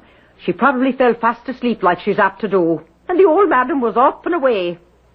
But I thought she was bedridden. Well, no, she is, and she isn't.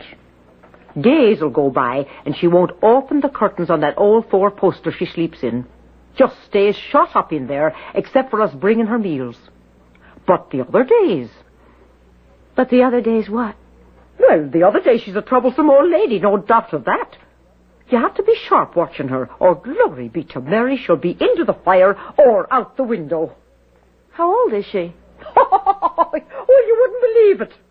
99, her last birthday. And that 8 months gone by. Could I ask another question, Meg? Ask away, what's the harm? 'Tis not to say I'll answer. Is the old lady well in health? Well, no harm in asking that. She's been a bit off for a bit lately. But she's much better this last week. I dare say she'll last out for 100 years or more yet. Oh, here comes your aunt down the hall. I couldn't tell much from my aunt's face when she came in. It was calm, and she didn't seem put out. But she drew Meg aside and started to talk with her. In the warm room with company and good food in my stomach, I felt more at home and started to look about. There were pictures on the wall, and pretty old china things in the cupboard. And there was a door open in the wainscot, and inside a closet. I saw this queer thing hanging up inside. I was just going to look at it when... What are you doing in that closet? Oh, Aunt Hester. I was just trying to make myself at home. Never poke your nose into anything in this house that isn't your business. I didn't mean What's to. What's that you have in your hand? It's so queer. All leather and steel and buckles and things. I don't know what it is. Nor is it your business to.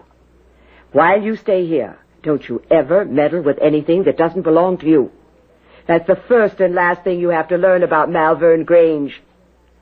Now give it to me. Oh, Mrs. Milgram, the child meant no harm. Well, it's better that she learns to mind her P's and Q's. She's my niece, Meg. I want her protected. My aunt took me up to my bed and settled me in for the night. My only instructions were that since my room was next to the madam's, I was to be ready to call if need be, and 6:30 was rising time. I lay for a while awake, nervous-like. I think it was all the tea in me, and the thought of the picture Joe Wellman had given me, the strange old lady next door. Next morning, I slept late, and by the time I got down for breakfast, my aunt and the local doctor were upstairs with the madam, and Meg and I were alone in the kitchen. Oh, there you are, little Ellen. Country fresh scrambled eggs. Now you eat them all up. You look a bit pale. Did you sleep well? I slept sound enough. I'm ashamed I'm up so late. Well, show you that your aunt's not all pepper and vinegar. She's the one who said you shouldn't be disturbed till you rested up from your trip. Now eat your eggs. I'll get you some tea. Oh, if you don't mind, I'd rather have milk. Well, and so... You should be, darling, to bring the roses back to those pale little cheeks.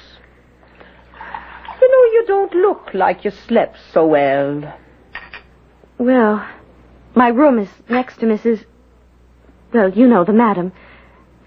And I thought there was quite a lot of coming and going the way it sounded. Oh, sure, the old belle dame has been in one of her tantrums from the night before you arrived till today. She takes fits of the sulks, do you see? Sometimes she won't let us dress her, and other times she won't allow us to take the clothes off of her. Oh, and Lord a mercy, Ellen, child, you should see the closet after closet she has full of old-fashioned stuff. And she still likes to wear them? Oh, Lord above us, sometimes we can't get her out of them till the doctor comes. Like today. You mean she goes to bed wearing them? Ball dresses, evening clothes, and sometimes even a sable or an ermine stole.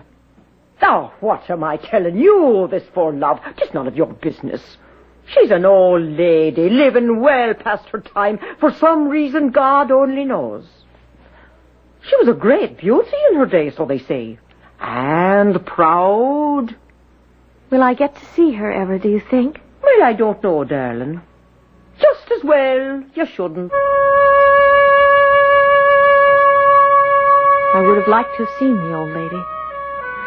But she might as well have been up in the city for all the clothes I got. I did my cleaning and my needlework. And once or twice a week, the town doctor came in to check the madam. Nights, after my dinner, before the twilight, my aunt made me go out to get some air in the gardens. I was always glad when I came back. Trees were so big, and the place so dark and lonesome. It always made me cry and think of home. Usually I'd go down to the stable and try to find Joe. Sometimes we could talk. It's none of my business, Miss Muir, but why don't you go on back home? This is no place for a nice, fresh little girl like you. My aunt is very kind and Meg is fun. And I told you my pa isn't doing so well. It's important I have my job here. I can't let my ma and pa down. Or my aunt. And it's not so bad here with you and Meg. And Aunt Hester. And as it works out, I seldom see Mrs. Squires, and never the madam herself. Well, that's all to the good so far. But there's something evil lies on this house and this family. I wouldn't want it ever to touch you. I'm not so young as I apparently seem, Joe. I can take care of myself. In spite of all my tremors and silly fears, I meant that when I said it to Joe. My life was very simple, actually. I did the laundry, some cleaning, and sometimes I sat in the great chamber in which the madam slept, the curtains drawn around the bed, tending what for all intents and purposes might have been a corpse. Till one evening, when I was in my own room reading, my aunt was in the next room with the madam, and of a sudden, I could hear them talking. I pricked up my ears, but it was nothing but a mumble, till I stole ever so quiet to my own door, and opened it a crack to listen. Then I could hear the old lady speak at last. A queer, high voice, like a bird. I don't know how to describe it. But for all it cracked and trembled, it was clear enough. I'm not going to die. Never going to die. He can't have me. I won't let him. Oh, don't let the devil have me. He'll hurt me. The evil one can't hurt anyone, ma'am, without the Lord permits. But that's what it is, you see. What it is, what it is. Oh, now, hush, now. Don't get yourself worked up. They're all against me with their lies. They tell lies, you see, and they're jealous. Envy because I'm beautiful. So they lie. He believes them, maybe. Believes them about what? That's it, do you see? What would there be to believe but the lies? The way they lie, and talk about me behind my back, do you see? Now let them pull all the faces they want, ma'am, and say what they will. Just remember, if the Lord is for us, who can be against us? I love him so, do you see? I couldn't bear to share him. But now he's dead. Dead and gone. Oh, dead and gone. I kept listening with my ear to the door a long time, but not another word did I hear. So finally, I closed it quietly and went back to my picture book. Till suddenly... Will you wake her again after the trouble I've had getting her to sleep? The madam? Who else? All dressed up like she was off to the inauguration ball. Not even her wig or her slippers would she take off. Oh, I am exhausted. Now, listen to me. Move your candle and your book over to your door and keep it open so you can watch and listen. I've left Madame Litton's door ajar. And I'm off to have a cup of tea and a bite. And when Judith and I come back up, you can go down and Meg will give you supper in my room.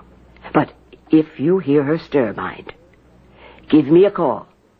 Pull shut her door and hang on to the handle as if for dear life till I and the others come up to help.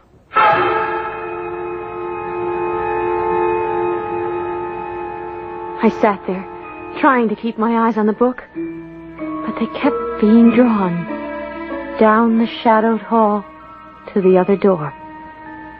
I couldn't hold it back. I had to have one peep, just to see what the old lady was like. I was near blinded the moment I entered the room. I'd never been in it after dark before, and it was ablaze with 22 wax candles. I tiptoed to the bed and listened. I could hear her breathing, rusty-like, the kind of gurgle. And slowly I parted the curtain and looked in. There she was, just lying as Meg described her that first day. Scarlet and green and satin and silk and lace. A big powdered wig, heels as tall as my hand, and as sharp as her big crooked nose and her long, pointy nails.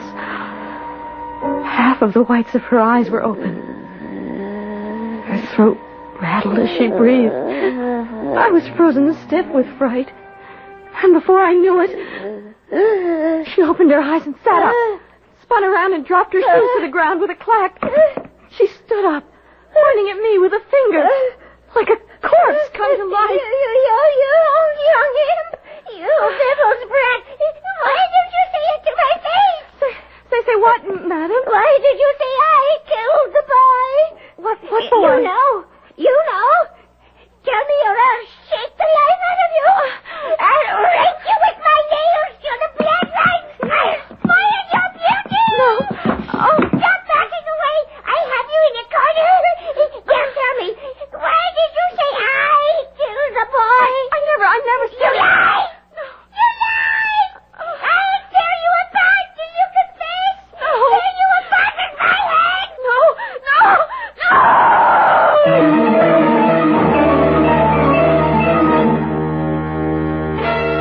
So now the moment of terror has arrived.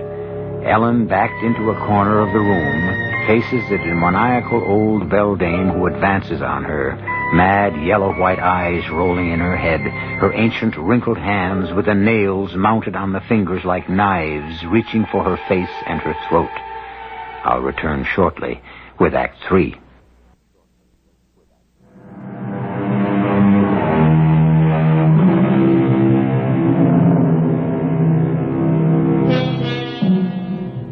A story in 3 stages. First, haunting. Second, replete with terror. Both of these shall continue. But last, and far from least, the matter of conscience. The complex of ethical and moral principles which controls or inhibits the actions and thoughts of an individual. We begin now, certainly, with Ellen's conscience, which was bothering her quite as much as her memory of terror, now that she was safely down in the sitting room with Meg, while Mrs. Squires and her aunt were upstairs greeting the madam. Now drink your tea, Ellen. I put a wee drop of brandy in it to calm you down, dear. Oh, I'm really all right now, Meg. I just lost my head a little. It wasn't that I couldn't have handled her physically. It was just... I was so scared. Oh, sure. Sure, she's enough to scare the devil when she gets into one of her fits. I'm sorry I wasn't strong enough to fight away being curious.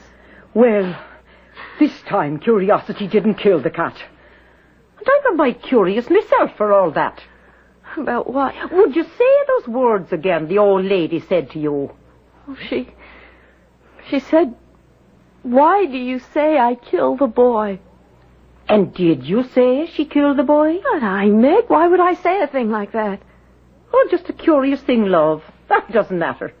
Come on now, we'd best see you off to bed. That drop of brandy will give you a nice, quiet sleep. I can see your eyes beginning to droop already.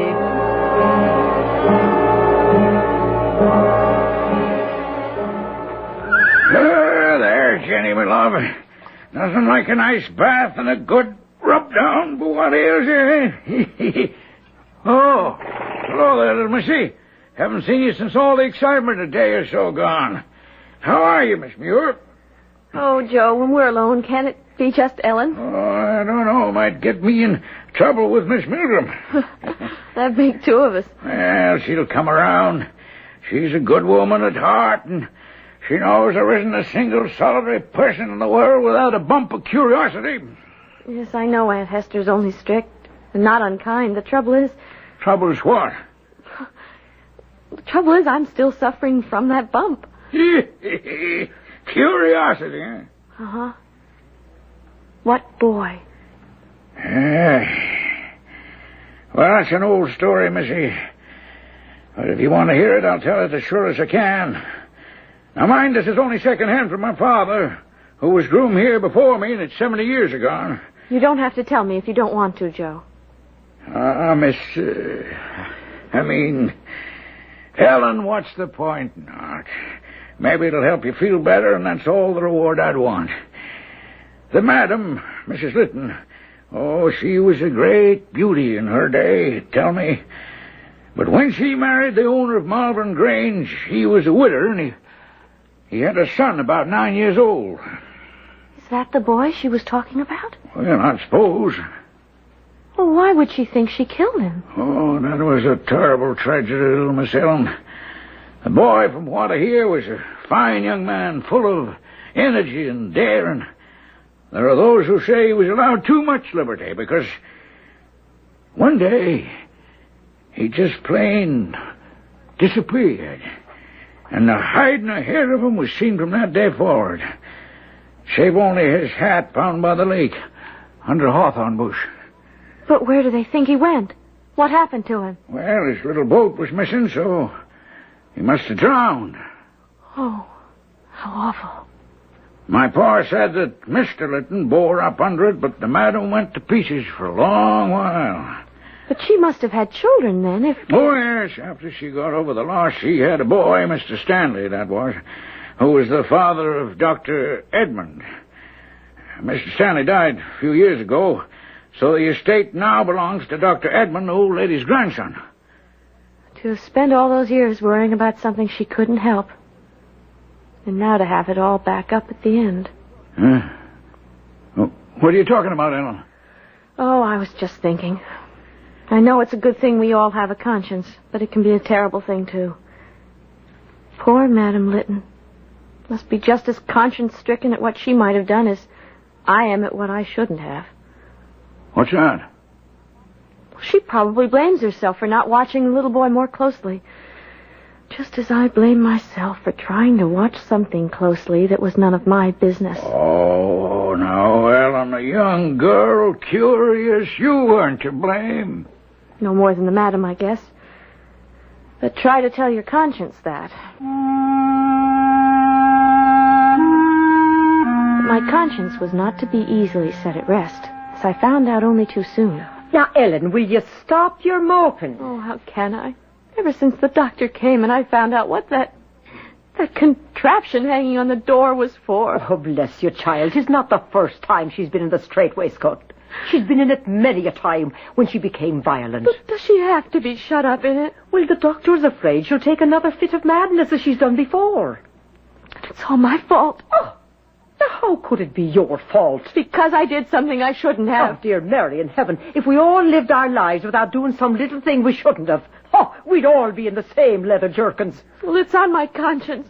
Well, me darling, I wish you only one thing. What? That should be the heaviest thing you ever bear on your conscience. Meg's words made me feel better. Till the end came. A wild, terrible end. The screaming and the begging for no one knew what. And at long last, the soul made its flitting from her body, and she was at rest. Dr. Litton was written for, but he was off in France on a vacation. And the delay would be so long that the local doctor agreed she could not be kept in her place. And the old lady of Malvern Grange was laid away to rest in the church where her ancestors were buried. While we all waited for Dr. Litton's return, they moved me from my room, away from the old ladies, to one by the end of the hall. There was little in the room, but a bed and a big bureau. So a few things were moved in from the madam's room, which had been stripped when she was coffined. Among them, the big looking-glass she used to dress up in front of and admire herself in her finery. The night after I moved there, that's where she came from in the middle of the night, the great key in her hand, her eyes fixed on the alcove in the wall at the foot of my bed, with a blast of cold air, and I could see everything through her, the nightstand, the window frame, the pattern on the wall. Straight for the big bureau in the alcove she went, key outstretched, and as she vanished, I came alive and screamed as I've never screamed in my life.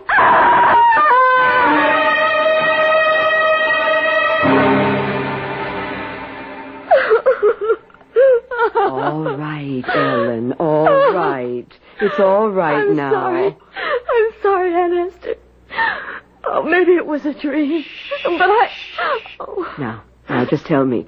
Had the appearance that you saw a key in its hand? Yes. Was it like this one? Why, that's it. The very image. Are you sure? Sure. That'll do, child. You sleep here with me tonight. And the doctor will be here by noon tomorrow. I'm sorry for what I've put you through.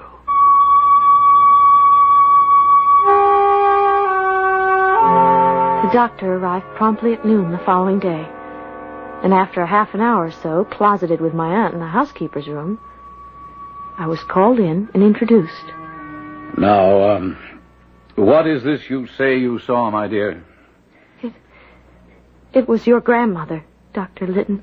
Well, you know my grandmother has been dead for nearly a month. It was her. I mean, not alive, but a ghost.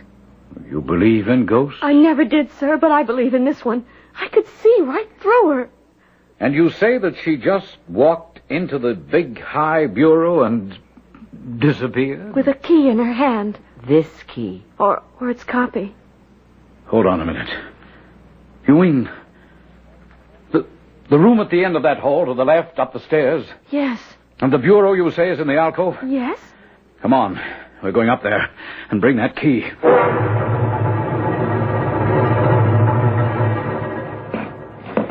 All right, now, ladies, if you'll assist me. And don't try to lift, just slide it. You ready? There. Oh, easy. Easy. That's far enough. Now. What is it, Dr. Lytton?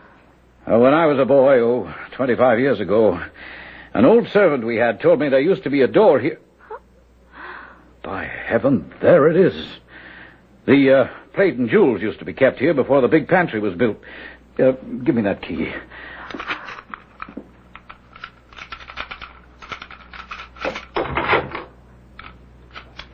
By Lord Harry, the lock turned. All right, now. Stand back, both of you, but hold that candle high. Here goes.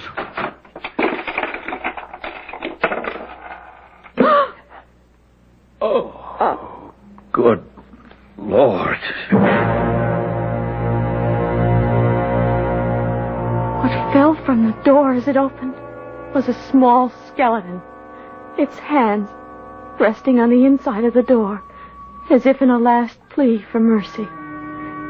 And as it fell to the floor, it all crumbled to dust, save for the small skull, which bounced and then rolled to my aunt's feet. That's all that was left from what had been shut up there all those years, except some jet buttons and a small green hafted knife. The boy. He wasn't drowned. He was shut up here to die. Oh, no. My grandmother couldn't have... It's a rich family. She wanted it all for her own child.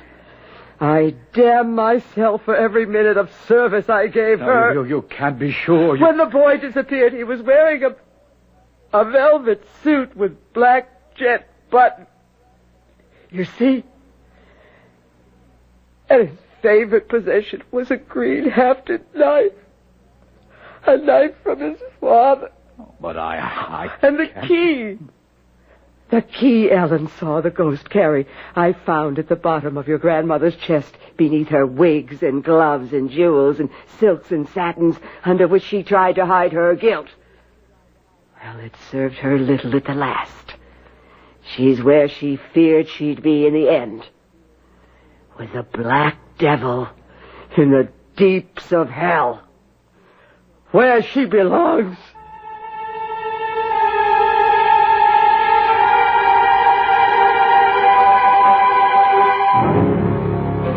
No wonder Madame Lytton was afraid to die, and equally afraid to live. For what a hell her later years must have become when ambition, desire, and greediness, like other emotions, are no longer strong and driving. Certainly no longer strong enough to still the pangs of conscience. I'll be back shortly.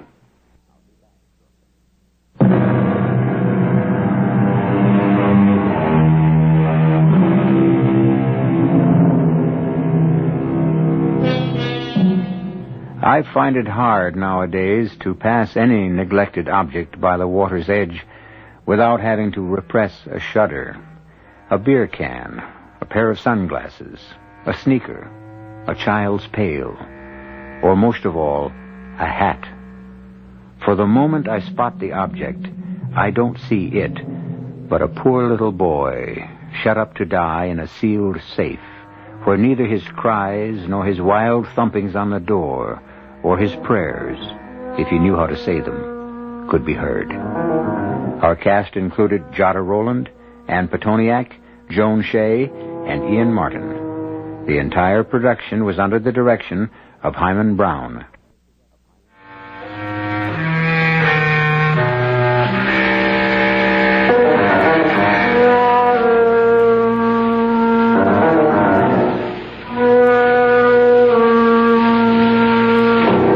E.G. Marshall inviting you to return to our Mystery Theater for another adventure in the macabre. Until next time, pleasant dreams.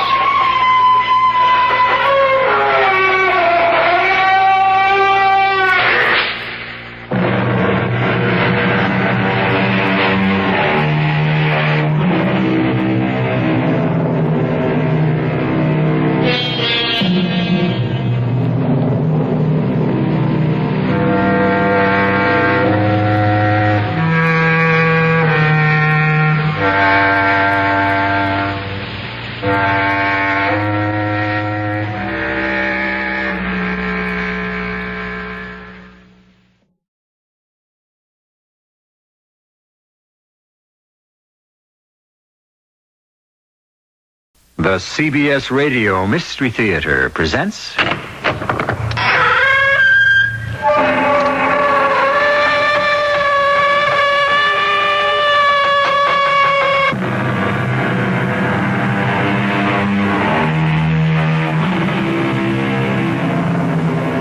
in.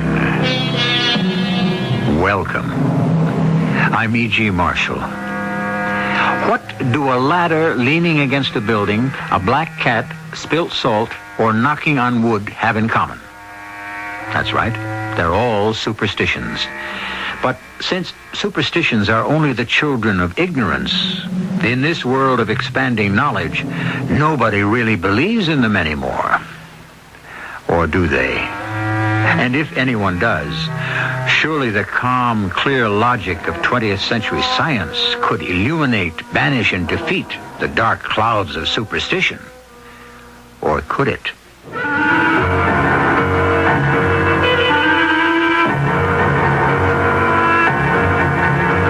Our mystery drama, Taboo Means Death, was written especially for the Mystery Theater by Ian Martin and stars Russell Horton.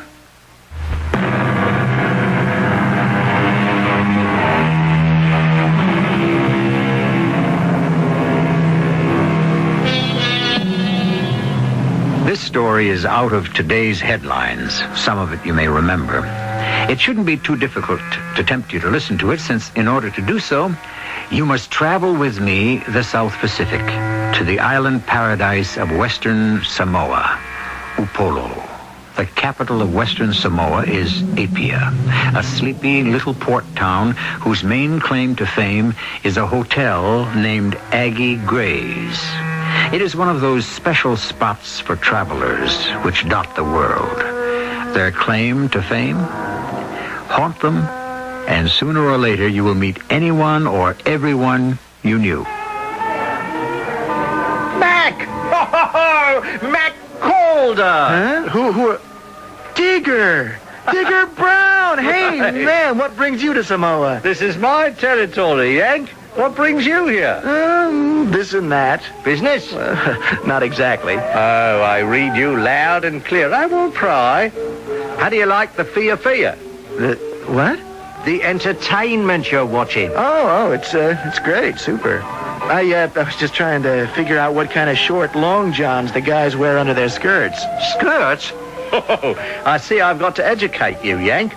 Now, first of all, the skirts are called lava. Uh-huh. Everyone wears them, men and women. Now, the long johns are something else again.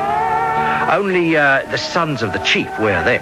They look like Spider-Man. What is it, some sort of woven material? Well, it's a garment none of them ever can take off. A tattoo needled right onto the skin. Well, from above the waist to below the knee? That's right. Oh, man, I bet that hurts. No, too right. Well, why? Do they really believe that stuff in this day and age? You better believe it, if you want to hang around the islands. Yeah, I don't. I want to get out of here as fast as I can. That's why I'm here. Oh, that's a bit contradictory. You want to shed some light? Only to someone I can trust. Think I've changed that much in such a short time? Nah. Only I don't see how you can help. Well, want to give it a whirl? At least you're someone I can talk to. Fire away. Not here. Is there somewhere else? Sure. I have a room in the quiet sector of Aggie's over the garden where all you can hear are the birds sing and the mangoes drop. Well, after I graduated from UCLA, I came on home and had this chance to go into training and get checked out on multi-engines. So, here I am, a lowly lieutenant co-pilot flying for NZ Airlines. How about you? My dad died suddenly. I sort of took over the business.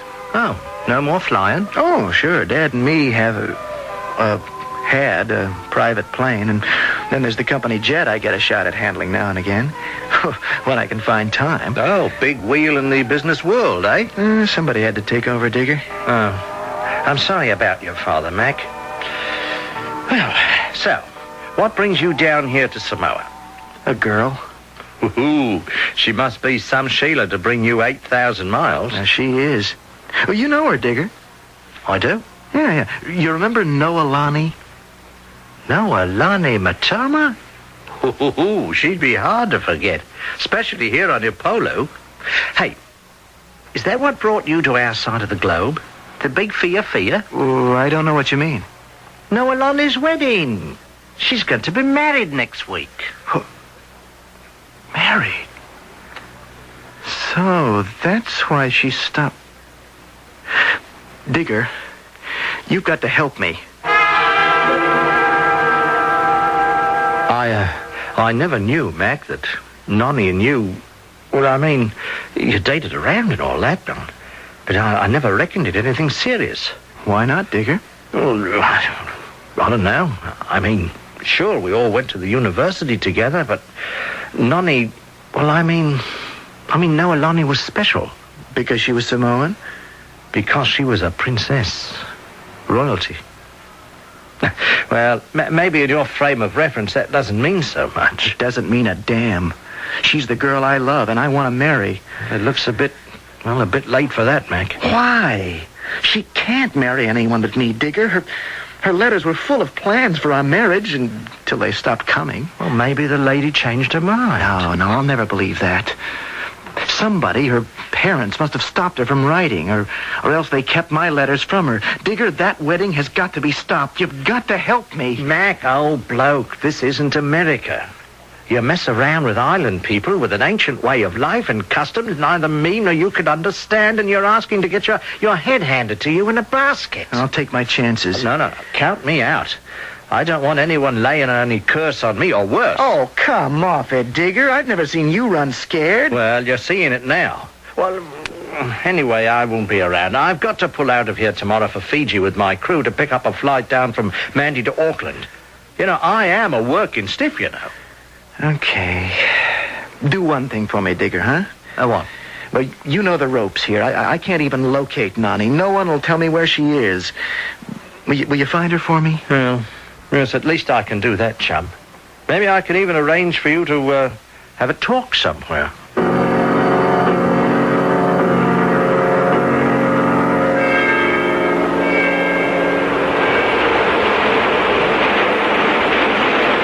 Noelani? Mac? What are you doing here? Waiting for you? Darling, No, please. It is over between us. Are you kidding? How can you... I am begging you. Try to understand. Understand what? About us. Well, I thought I did. I thought we knew just where we were going. So did I. But it has been a long time. You know why? I wrote you. My father died, and there were things I had to do. Yes. And my father died. And I found out there were things I had to do. What does that mean? Oh, I could never explain. It is why I didn't write. Well, now I'm here in the flesh. Can't you tell me? It is very hard. I could guess it might be. You're going to be married, as I get it. So there's another guy. Yes. You know, you might have told me. Saved me a trip halfway around the world. Oh, please. It isn't like that. Isn't like what? I shouldn't have said anything. Forgive me. I am not in a forgiving frame of mind, and you'd better say something. Oh, please. It won't help anything. Or change anything. Maybe not, but don't you think I'm due some kind of explanation? Oh, yes. Otherwise, I would never have let Digger set up this meeting. So? Walk with me along the beach, Mac. No, don't hold my hand. Don't touch me. What is this? We're under surveillance? Well, who is it? The FBI? CIA? Just believe that we are not alone. That we are watched. That they can see but not hear. So, let me talk. Be my guest. California was one thing. And Never Land. I was just Nonny. And life was very wonderful. Very simple. It was our life. And we promised each other it would be forever. I know. What I dreamed of. But you see, I had forgotten I had another life. What? am a princess. Isn't that a little out of date? When I came home to Samoa, I found out it wasn't. Nani, you're a graduate of UCLA in liberal arts. You can't suddenly come back to a scattering of tin pot little islands and bury yourself in the Middle Ages. Oh, I wish I could be as sure of that as you are. What do you mean? Wash out 1,000 things. Old ties, family history, my personal duty, which I could never explain. Cut it all down to taboo. Taboo? What you would call taboo. Are you trying to tell me I'm taboo for you? Yes. Is that the way you feel? It isn't my decision, Mac. Can't you understand? It is a whole way of life. Look, this is the 20th century. It doesn't matter. I can't marry you. Why not?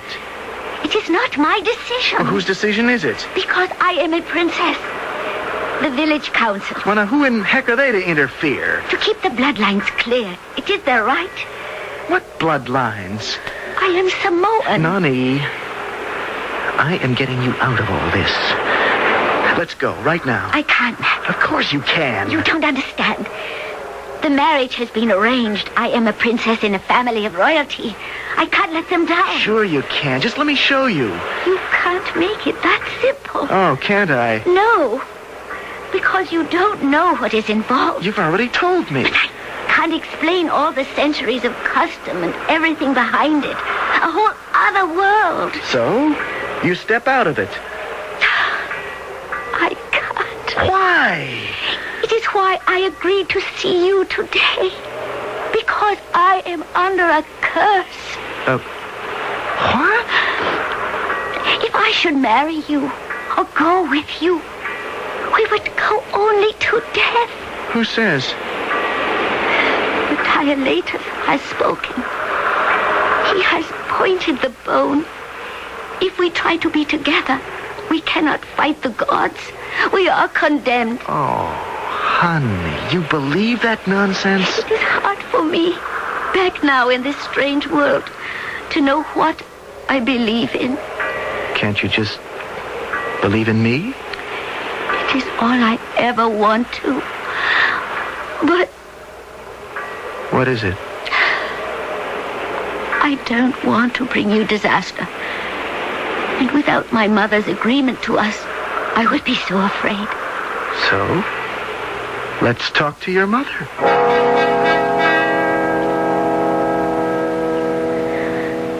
Talofa. Talofa. Welcome to my home. Thank you. I don't know how to call you. I am the mother of Noelani. That doesn't help me know the form of address. Does it matter? We have little to say to each other. I'm sorry to hear that. I want to marry Noelani. She has been promised to another. Well, doesn't she have any choice? No. I'd challenge that. If you want. It is a gamble. What do you mean? How strong is the desire? How does it meet the wheeling of the stars? Is it accepted by fate? And are you brave enough to face death? Oh, I'm sorry, but you speak in riddles. Noelani is the last of her line. Tueto, to whom she has been promised, is also purebred. They are chosen by the stars, selected by Tane, the great god. If the promise were to be broken, Tane would send Taiaroa, god of the winds, and Pera, the goddess of fire, to haunt you. Are you ready to challenge all our gods? For Noelani? Yes. For Noelani? Or for yourself? No, for her. We love each other, Your Majesty. Nani's happiness lies with me. You are not of our blood. Majesty, princess, mother, whatever I should call you, what are all these ancient prejudices? It's a new world. And blood crosses blood and makes the ties that bind everyone together stronger. We're one world today. I cannot cross my gods. I cannot protect you. Most of all, I cannot protect my daughter. The Dilatus has pointed the bone. If you and Noelani should try to find life together, you are doomed. The gods have spoken. Your gods, maybe. Not mine. It looks as though we'll just have to find out which is stronger. The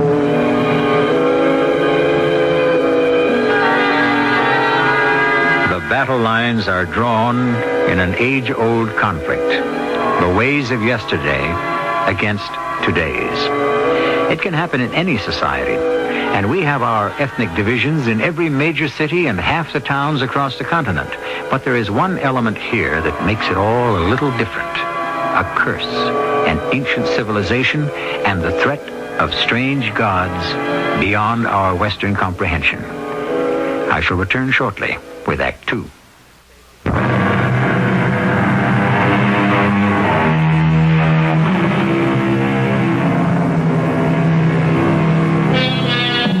It was Alfred Lord Tennyson who wrote, "'Tis better to have loved and lost than never to have loved at all."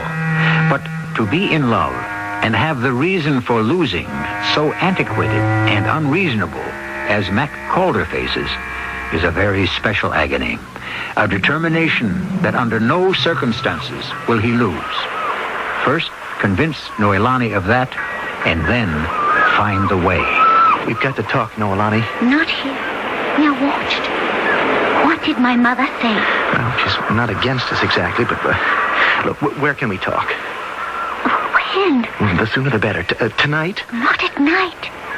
That is impossible. This afternoon, I must go to market in Appia. Can you find me there? I don't know. What about the big clock steeple? I could meet you there before sundown. But why, darling? Because by then I'll have a plan for us. A plan? Yeah, to get away. Shake off the past. Find our own future. Isn't that what you want? I want it. But how can it work for us? Now, I could have a cab waiting, and we could duck out and head for the airport. Catch the next plane out wherever it was headed. You think my family, my brothers, would allow me to do that? Or anyone else? Well, you have your passport. It's still valid, isn't it? To anywhere, yes. Well, then? First of all, I have to get away from Samoa, if I want to. That is not so easy. Oh, because you don't want to. I don't know what I want. Oh, to be with you, yes. But not to destroy you. Honey, let me worry about that. It isn't that simple. I'll make it that way. Can you meet me just before sunrise at Palaga Airport? Right by the golf course, east of Apia. I know, but why? Well, I'll charter a private plane. There'll be no one to stop us there. We'll fly to New Zealand to be married. And take it the way it comes from then on. You would risk that for me. I'm not worried about your brothers or the family. They'll come around once it's happened. Oh, it isn't just the family. You mean all that mumbo-jumbo about the gods? Oh, darling, forget them. Their day has been and gone. They can't touch us. How I want to believe that. You better believe. And promise to meet me at Palaga. May all the gods help us. But yes, I promise.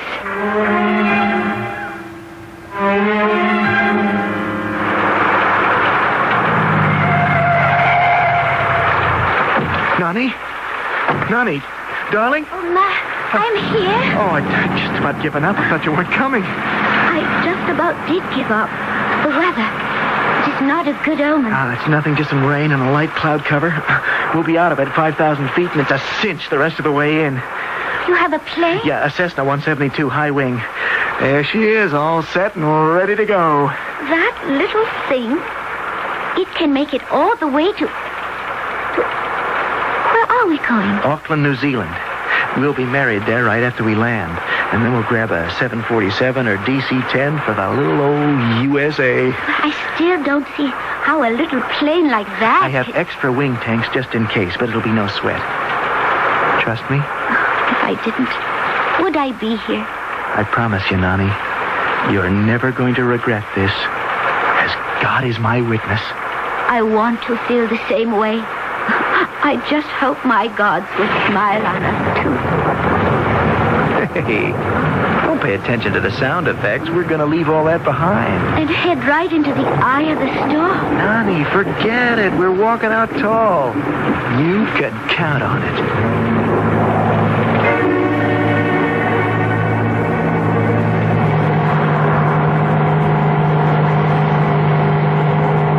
You all right, Nani? I think so. I am a little wheezy. Now, we're just hitting a few air pockets. When we get enough altitude, it'll be smooth sailing. Soon? Honey, we're 7,000 now. We should break this at 8. Oh, will it be much longer? Yeah, it takes time to climb. There's nothing else wrong, is there? Oh, don't worry about me, Mac. I started out a little sick at heart. But what upsets me now is my stomach. You're not sorry you came? I would have to be a whole lot sicker than this before that would even occur to me. But I am scared. Of the storm? No. Of what we've done. The best decision we ever made in our lives. Only the brave deserve the fair. Who said that? I don't know. Me, maybe. What's the difference? Isn't it the truth? Ah, Nani, we got away with it. No, don't say that. Don't wish us bad luck. Luck? What does that signify? We're out front now, and no one from your slow old world can catch us now. Hey, we've got it made.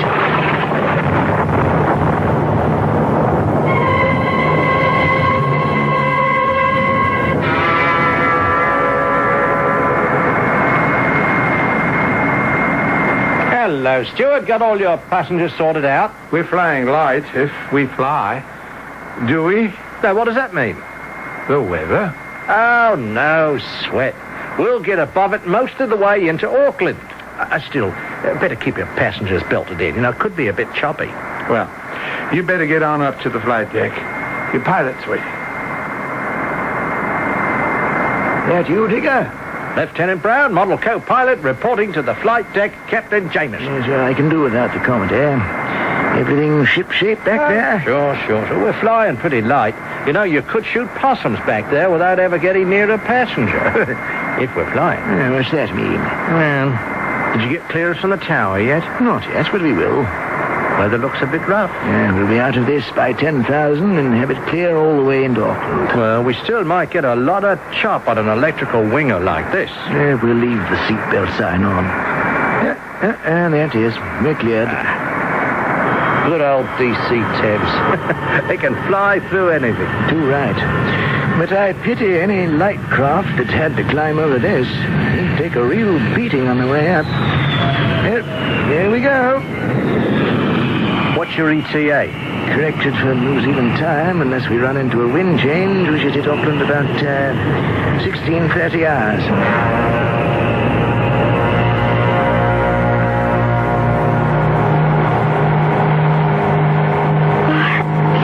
What time is it, Mac? About 1600 hours. What is that in ordinary time? Oh, 4 in the afternoon. It seems so long. What's the matter, Nani? Don't you feel better? Oh, yes. It's nice and smooth now. But it seems sort of endless. Just clouds and swirls of air. As if we weren't moving at all. You know what I mean? Oh, sort of, perhaps. It's also mysterious, changing. How do you know where you're going? Oh, I got the trusty old ADF. ADF? Automatic Direction Finder. And without that, we could really be in the soup. Well, which is it, Matt? It's that dial there. See? Oh, yes. Tells our heading exactly. As soon as we get close enough to New Zealand, we can lock on by radio and ride the needle straight in like getting tucked into bed. As simple as that? As simple as that. Unless anything went wrong. And then? Oh, we don't think of that. Why should it go wrong? I can think of so many reasons. Hey, forget it. We're out of your old world of vengeful gods, Princess Noelani. This is the 20th century. They don't exist. All we need is a simple little old computer and we're home free. What's that? Oh, it's a little early, but I'm just trying to pick up Auckland Radio Center, get a fix at just where we are. That's funny. We should be within their range by now. There's something wrong, isn't there? What could be wrong? We're lost, Mac. Tell me the truth. Are we? Of course not. I I must have the wrong frequency. Hold it, Nani, till I can make contact.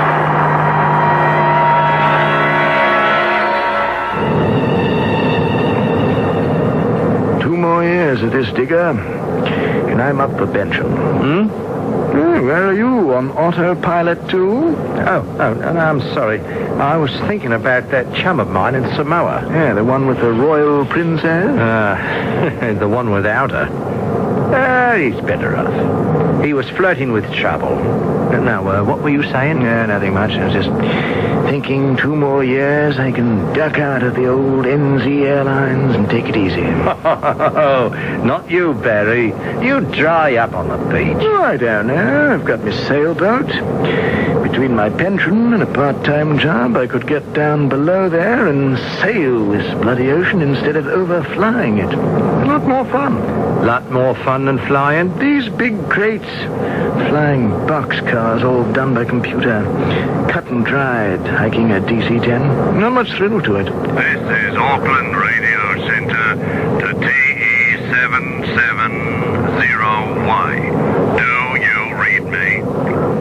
TE770Y, I read you. What is your position? What ocean ship we just passed, Digger? Number 3, the Frampton. 50 miles south of Ocean Ship 3. What goes? Easy as you go, right on the button. But we have a spot of trouble. Name it? We have a lost aircraft, light plane, Cessna 172, 2 hours overdue. He might be having trouble with his ATF. Why? Did he report it? No, but unless he's down someplace, why wouldn't he check in? Yeah, you've got me. What can I do to help? Would you like to try him on emergency and see if you can raise him? Will do. I'll try and have something nice. Some silly joker in a paper dart got himself lost. Now we have to try to raise him. Put up your feet, old timer. Get your rest. I'll handle it. Now, what's the emergency frequency? 2505. This is TE770Y calling in Cessna 172. Do you read me?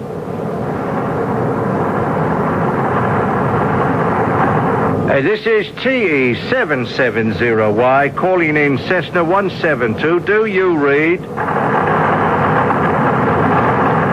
Yeah, looks like the cupboard is bare, Mother Hubbard. Well, if he's in our area, any chance of a visual? No joy from me. You see anything? No, negative. We're at 33,000. He must be under 10. Who could see it? 2 hours overdue, and he isn't hollering Mayday on the emergency radio. Doesn't look good. That front that went barreling through below us, he could have gotten caught up in that. And ditched. It was a rum go for a while. Better stay on the pipe for a while. Take a chance we can raise him, but 2 hours overdue all in all. I'd say the poor guy might have bought it.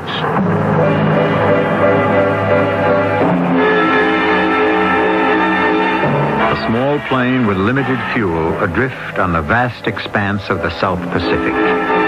That ocean with a deceptive name, where storms and tornadoes and cyclones and wild disturbances sweep the blue waters and mount in weather towers to shock the air above, is an ancient curse to wreak its revenge on 2 young people. I shall return shortly with Act 3.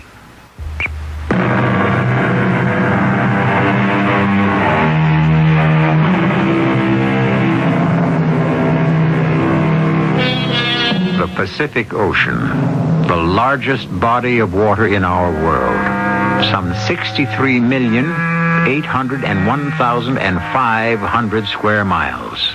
The proverbial needle in the haystack would loom as large as the Empire State Building compared to a small plane lost in its vastness. And even Mac is having to admit at last that's what he is, lost. We might as well face it, Mac. We're lost. No. Oh, darling, we have been. Ever since I decided to challenge the Taboo. Nani, let's cut out that nonsense. It isn't nonsense. I'm just so sorry I did this to you. Look, there's no real sweat yet. I still have a couple of hours gas in the tank. And sooner or later, I'll raise someone on the radio and get a fix. Level with me? Sure, how? If the direction finder, or whatever it is out of whack, we don't know where we are. We're hours overdue. We could be heading for the South Pole for all we know. We can't be that far off. I mean, I would have... You mean you don't want me to know the real truth? Darling, I do. It's all right. What does that mean? I never wanted anyone in my life but you.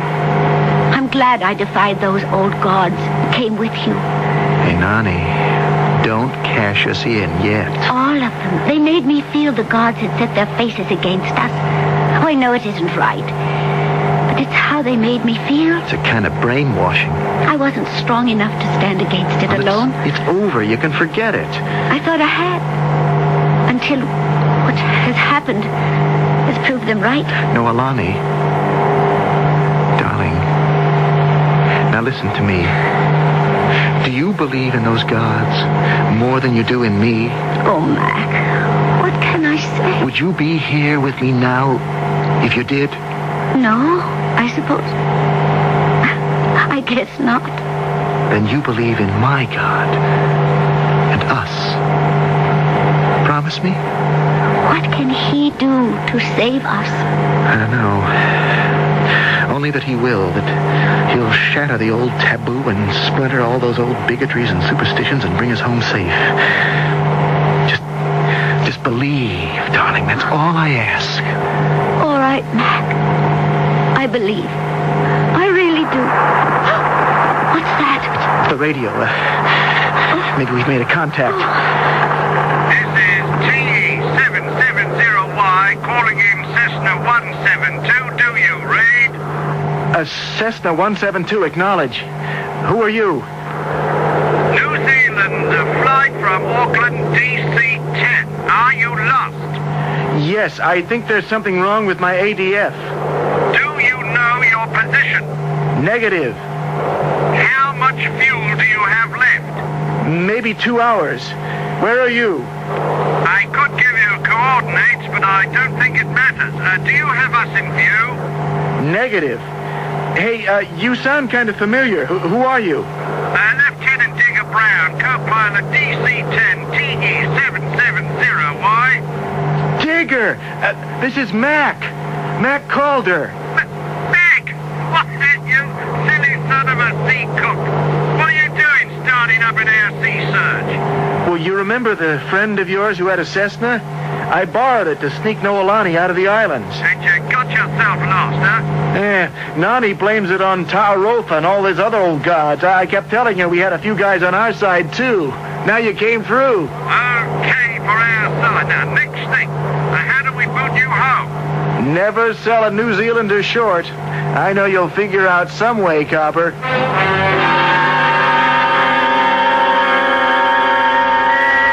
Auckland Radio Center.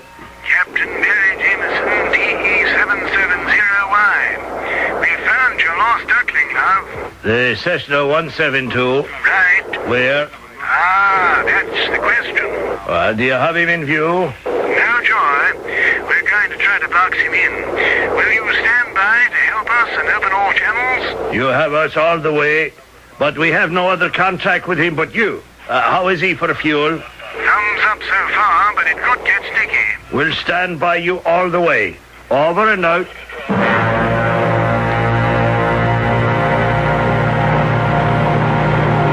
Mac, you were talking to someone you knew. Sure. Digger Brown. Well, how could he reach us? Do you really want to know why, Noelani? Yes. Because there is a good God in heaven. And because these ancient bloody gods and curses are nonsense, and there is a way out of this mess.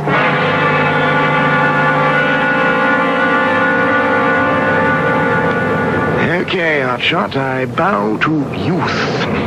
How are we going to locate this fly speck? Well, we can guess by his fuel consumption he can't be too far south of us. But we don't know what heading he's been flying on. So we've got to find out if he's right or left of us. How can we mark his longitude? By the sun. Oh. Permission to take over, Captain? Be my guest. My problem was I didn't retire soon enough.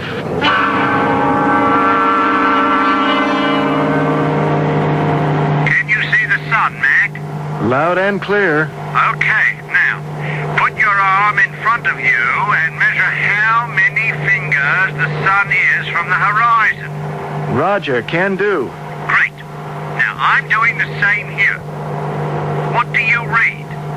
2.5, 3 fingers. Oh, beautiful. I make it 3.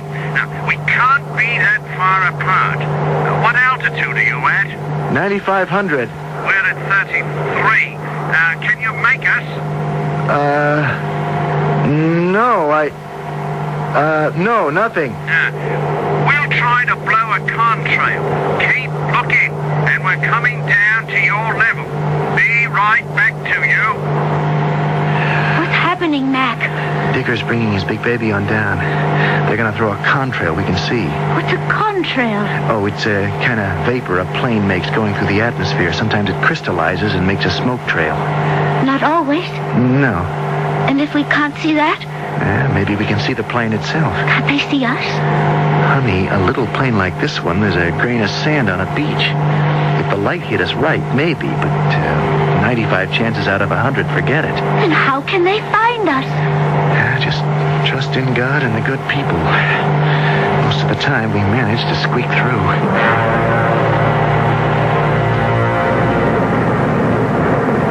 What's our altitude?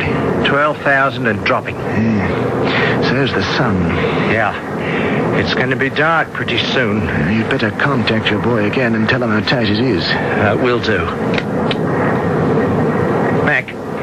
Mac, this is Digger again. We know you're in our area, but can't sight you. How's your fuel? Getting mighty low.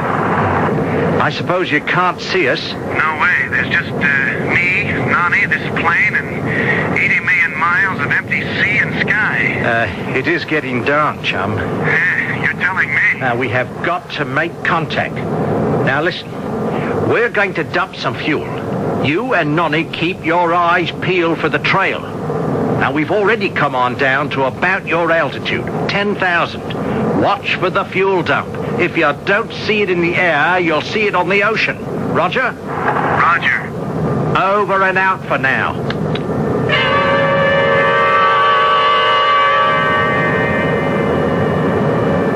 He didn't sight the fuel dump? No.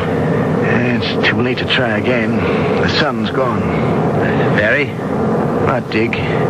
We can't leave him to ditch. Another hour or so on whatever heading he's on, and he'll run out of fuel and end up in the drink. Yes, I know.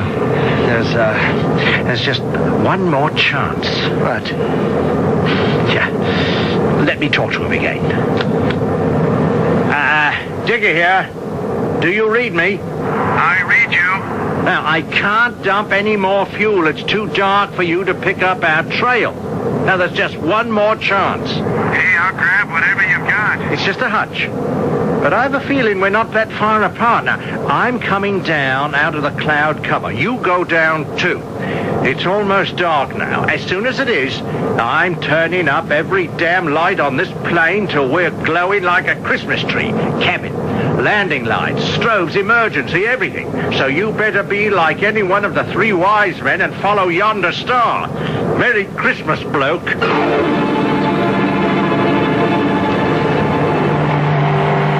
I don't see anything. It's so dark. Do you, Mac? No. Oh, don't we have any lights? I don't want to turn them on. I want all the visibility I can get. Mac? What? I'm sorry. I should never have let you get into this. I should have listened to the taboo. Forget it, Nani. If you're concerned with fate, just figure this is where you and I were meant to be. Sink or swim. I love you. I love you. In sickness or in health. Till death do us. Join. What? Join.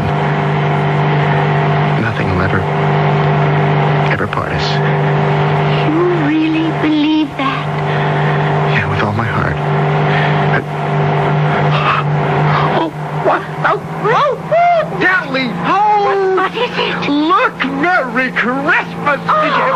beautiful tree. Oh, Matt! Tally-ho! Tally-ho, Digger and Barry, you gorgeous beauties! I have you in view. Then don't lose us. Don't worry. We're throttling our baby down as far as we can to match your cruising speed, but don't you lose us. Just stay on my tail, and I'll ride you home safe. Do we have enough gas to make it, Matt? With our luck, we just plain gotta have. Honey, God's been on our side all the way.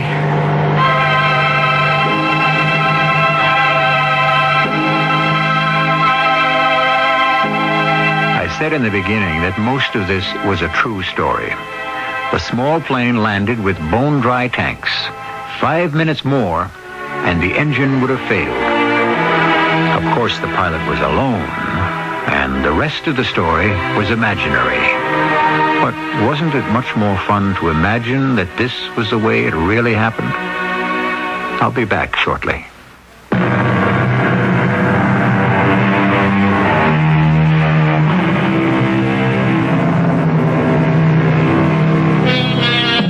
Our story was an interesting experiment in the telling of tales. So often, from the headlines, I read a fascinating story that should make an evening on Mystery Theater, except that life, or truth, though it can be stranger than fiction, doesn't quite fill out an evening with incident enough to keep you listening. So, if we borrow a little fiction sometimes to pique your interest, do you mind? Our cast included Russell Horton, Evie Juster, and Earl Hammond. The entire production was under the direction of Hyman Brown. This is E.G. Marshall inviting you to return to our Mystery Theater for another adventure in the macabre. Until next time, pleasant dreams.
Come in. Welcome. I'm E.G. Marshall. Welcome to the sounds of suspense, to the fear you can hear. I have a story for you about a writer of books. We all know what it is to read a book. We all read, sometimes to learn, sometimes to pass the time, sometimes to experience a life unrelated to our own, and sometimes to surrender ourselves to the fantasies of a person we have never met and will never meet. But what is it to write a book? Ah, that's another thing altogether.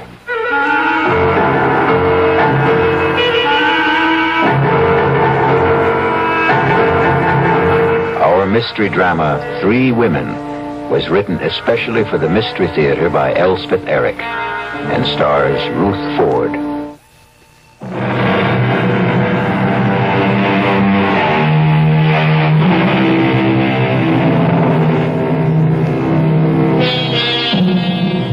What is a book? 200, 300, 400 pages of words lying side by side in rows. That's all. Words we all know. Many of them we use. Nothing mysterious about the words themselves. But they are not thrown helter-skelter on the pages, are they? No, they lie there in a certain order, each one following on the one before. And who prescribed that order? Who put this word here and that word there? A writer. And this is the story of a writer named Stephen Lake and the book he wrote.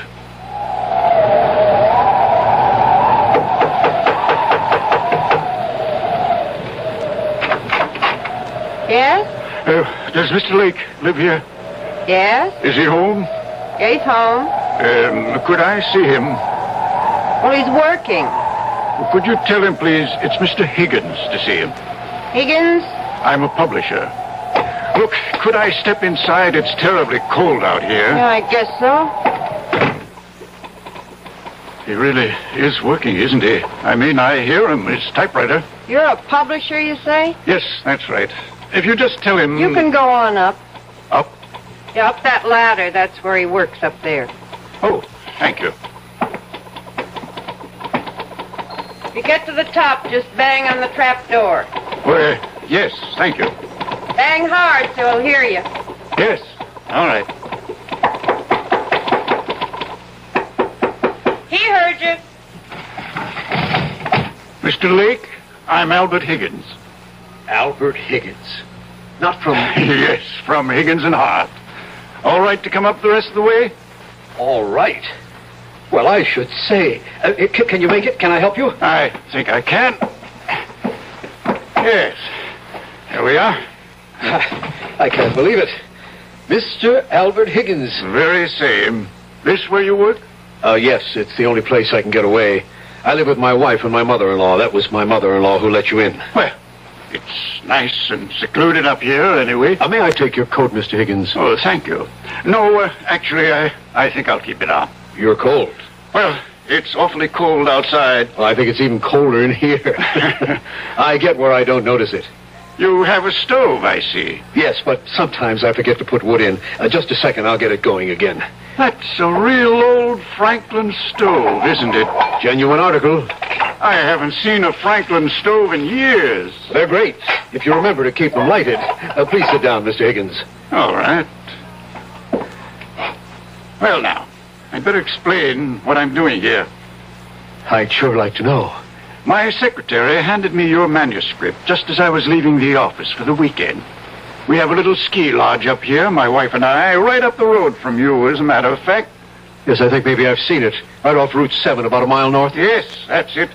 Well, I was coming up by myself, and on the train I read your book. When I got to the lodge, I read it again. I like it a lot. Except for one thing. What's that? You've made one grievous error, Mr. Lake. Or may I call you Stephen? Call me anything. What's the mistake? You've killed off the most attractive character in the book. You mean Clarissa? You can't do that, my boy. Why, 9/10 of the book's appeal is the charm of that girl. She's another Scarlett O'Hara. You can't spend 200 pages making us fall in love with this marvelous creature and then, poof, just like that, have her die on us, go out of our lives. You just can't do that. But I have to. Well, you don't have to at all, Stephen. You've written a marvelous book. I want to publish it. All I want from you is 10 new pages, the last 10. Write me 10 new pages at the end and let Clarissa live. I can't. I can't. Now, Stephen, that isn't asking much. It's everything. I can't do it. She has to die. She has to. Why does she have to die? Because if she doesn't die, I don't know what'll happen to me.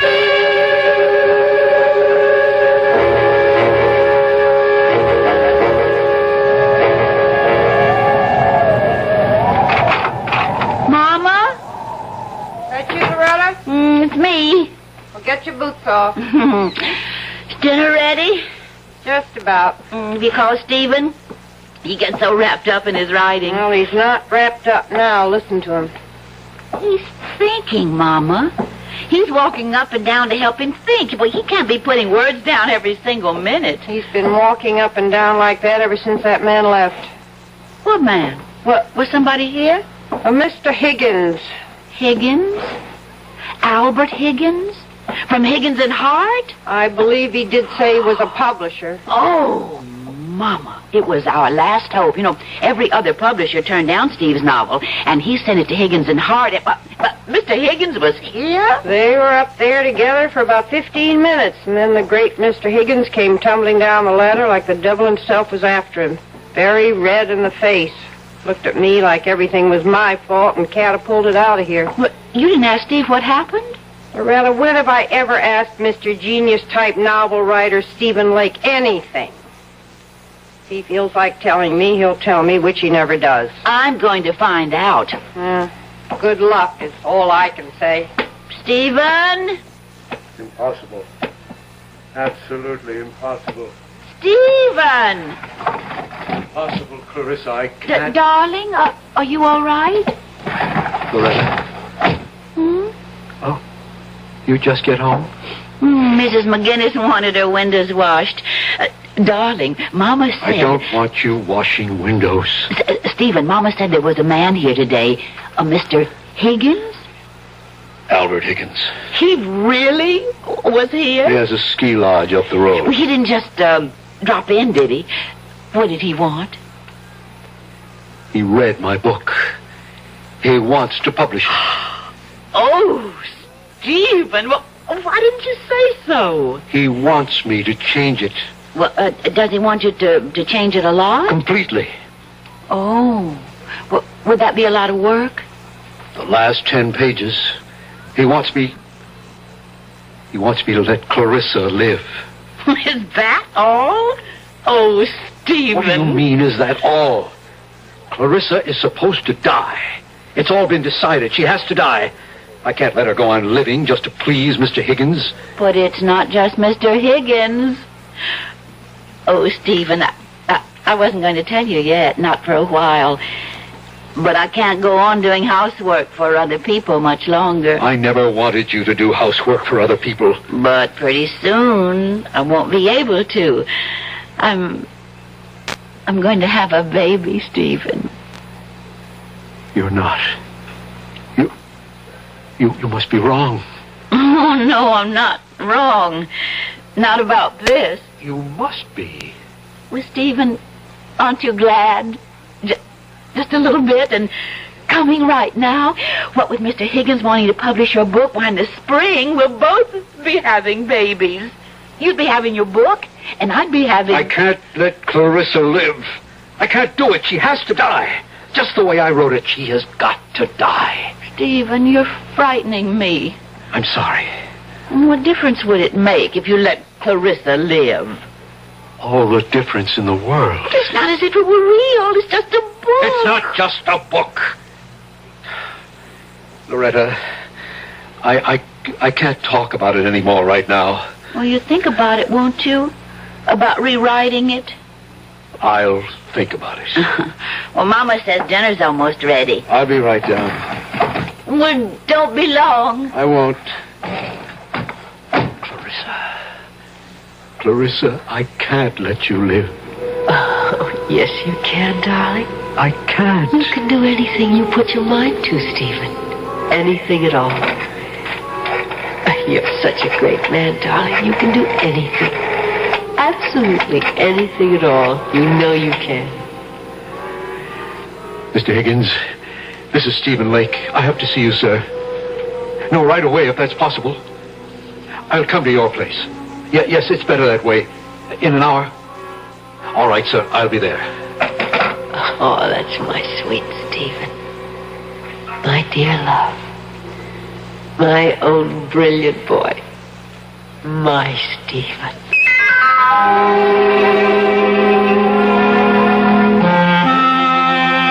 I'm glad you called me, Stephen. I must say I was a trifle perturbed at your outburst this afternoon.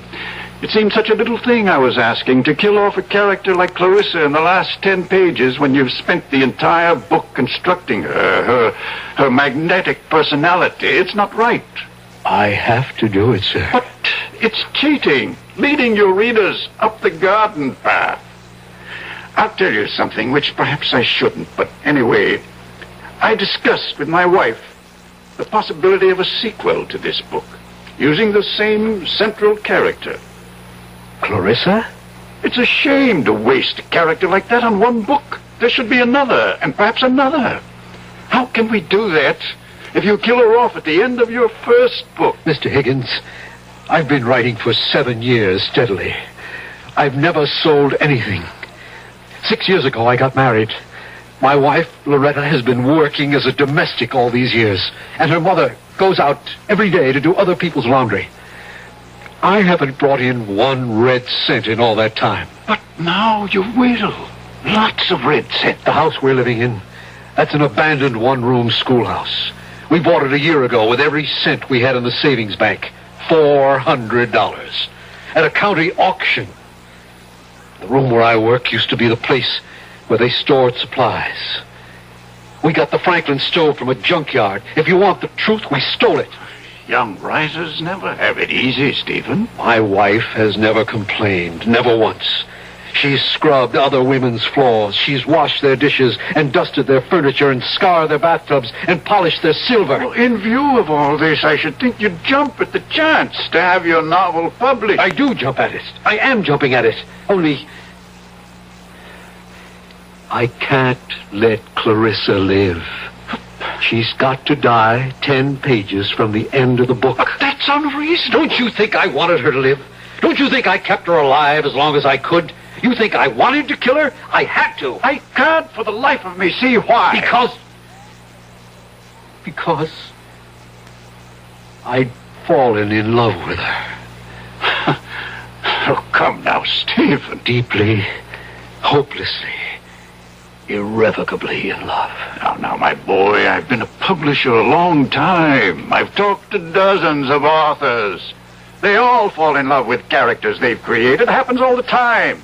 Clarissa isn't just a character. Well, of course she is. She didn't exist before you created her, did she? She exists now. Good heavens, man. She came out of your mind. She has no life except the one you gave her. Maybe she did come out of my mind, but now she's got a life of her own. Well, in a manner of speaking, of course she has. And I want to prolong that life, Stephen. I predict great success for Clarissa. And for you. You and Clarissa are one, you might say. No, we are not one. We must never be one. I want her dead. And out of my life. On my word, I can't follow you. Mr. Higgins, if Clarissa is allowed to live, I shall desert my wife. Desert your wife? My wife is going to have a baby. Well, then why on earth would you desert her? Because I love Clarissa. I love her with the kind of love I never knew existed. A love that has more power over me than I have over myself. I can't fight it. I can't escape it. It haunts my waking hours and my dreams as well. Those last 10 pages of the book weren't easy to write, Mr. Higgins. But I had to write them. I had to free myself somehow from a love that was destroying my soul, my life. I don't think you're quite sane, Stephen. Neither do I. Suppose we were to publish the book as it is. Oh, if only you would. And Clarissa dies. What then? Why then, she'd go back to being a character in a book. And if you let her live? Then I would follow her. My life, my body, even my talent would belong to her. I myself would belong to Clarissa and to her alone.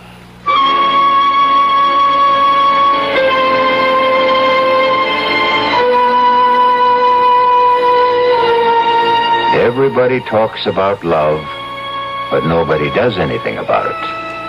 Now here, for the first time, we have a man who wants to do something. He wants to kill the lady.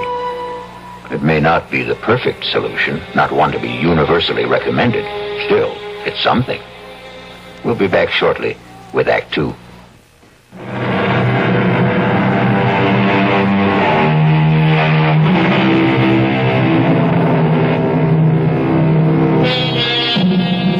It was an American writer who said it, and not so long ago. Novelists, whatever else they may be, are also children, talking to children, in the dark. Listen with me now to the second act of Three Women. Stephen is talking to Clarissa, a character he created in one of his books, in the dark. Clarissa, I can't let you go on living. But I want to, Stephen. Of course you want to. We all want to. But I want to so badly, and it's your fault, Stephen. Why is it my fault? Because you gave me such a wonderful life in your book. I enjoy it so much. I can't bear the thought of giving it up. Neither can I. Neither can I. To have had a life like that and then to die 10 pages from the end of the book. I know. When the book is published, you'll be dead. I don't see why, Stephen. I really don't. Because till now it's just been you and me and this room and words on paper. But after the book is published... What will it be then? It'll be something that sells for $7.95. $1.50 in the paperback edition. My goodness, you're counting on a big sale, aren't you? Just hoping. But it won't have a big sale if you kill me off, sweetheart. It might. What was that? Who came in? Probably my mother-in-law. She gets home early to get dinner ready. Will she come up here? I don't think so. She hardly ever does. Oh, then let's talk some more about how much you love me. She is coming up here. Oh, bother. Well, we'll talk some more later. I am not going to let you kill me off, Stephen. It's too cruel. Just a minute. All right to come up? Of course, Mother. Give me your hand. What a place. How do you stand it? I like it. It's cold, too. Your fire's gone out. You been working? Oh, no, not much. Well, what have you been doing? Figuring something out? Well, trying to. Figuring out what to do with the last 10 pages of your novel? More or less. Stephen, it's not up to me to tell you what to do. Then don't. I don't know one book from another, but this book of yours, it's a novel, isn't it? It's a novel. About made-up people, right? Yes. So what's the difference? You can do what you want with made-up people. They can live as long as you're alive to write about them. True? Is that true? Yes, that's true. So, if Mr. Higgins says you should let this character, this Clarissa, go on living, what's the difference? Let the lady live. Who cares? Also, and I don't mean this as a reproach, we can use the money. Believe me, I know that. So, if a little lady is worth more alive than dead, I say let her live. Yeah. Not a lot of work. The way I understand it from Loretta, I mean, you don't have to write the whole book over. Just the last 10 pages. Well, what's that? You can knock that off in no time. Well, I better be getting on down and get dinner started. It'll be ready in about half an hour. I'll be down.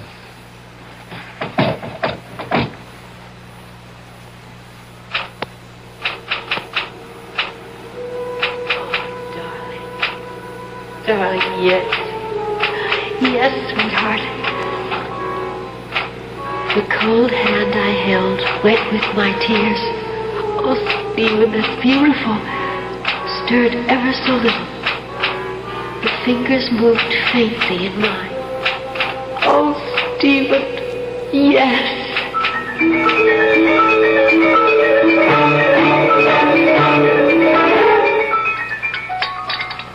That was a very good dinner, Mother. How would you know? You hardly tasted it. Well, what I did taste was awfully good. If nobody's going to eat anymore, I'll clear. Well, let me help you. Oh, don't be silly, Mama, and I'll finish up. You go back to work if you want to. Well, all right. I guess I will. Poor Stephen. He looks awful. He hardly eats anything anymore. I had a talk with him today about changing a book. What did you say? I said, what's the difference? Character in a book can be alive or dead. Who cares? Stephen cares. Well, why should he? Oh, Mama. He's a writer. Writers care about these things.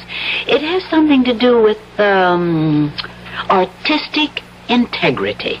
You think maybe somebody's putting things into Stephen's head? Artistic notions, things like that? Who would do that? Mr. Higgins wants him to change the book. I wasn't thinking of Mr. Higgins. I was thinking of some woman. What woman? I don't know what woman. I don't suppose I should say this, but lots of times I hear him talking up there. Oh, Mama. Steve talks to himself all the time when he's trying to work things out. This isn't talking to himself. This is talking to somebody. There's a big difference. And another thing, that mattress he has up there, it looks to me like there's two people been lying on it. Mama! All right. I told you I shouldn't say it. Now I'm sorry I did.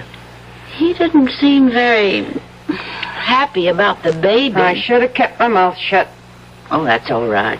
You finish up the dishes. I'm going up to talk to him. Don't say I said anything. Don't tell him we've been talking.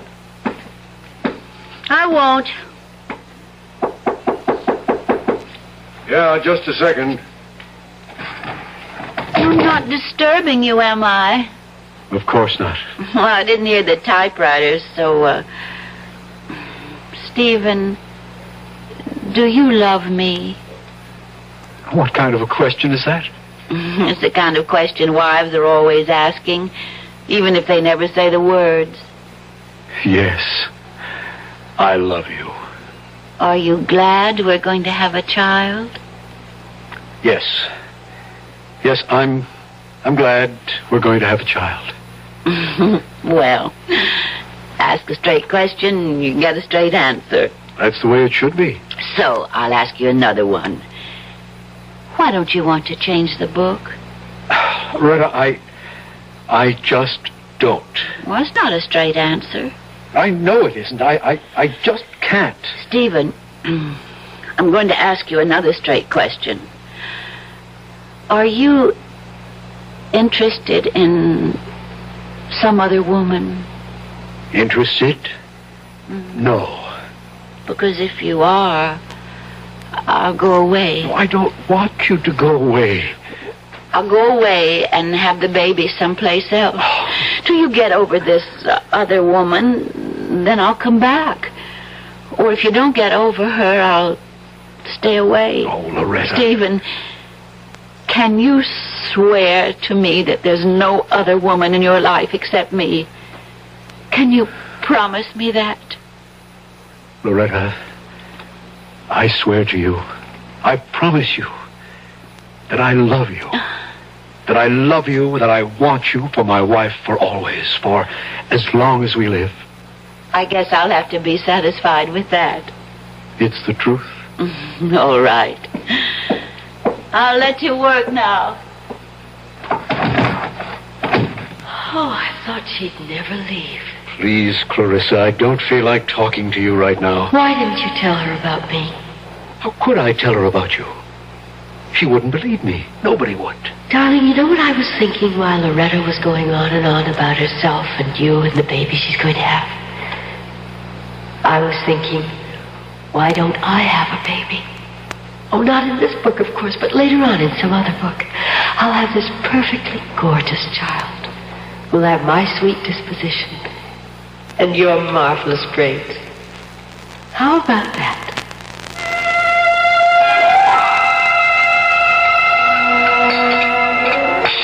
Mama, I asked him if there was somebody else. Another woman. Oh, well? He said he loved me and wanted me for his wife for as long as we live. Well, I still hear him talking up there, and it certainly sounds to me like he's talking to somebody.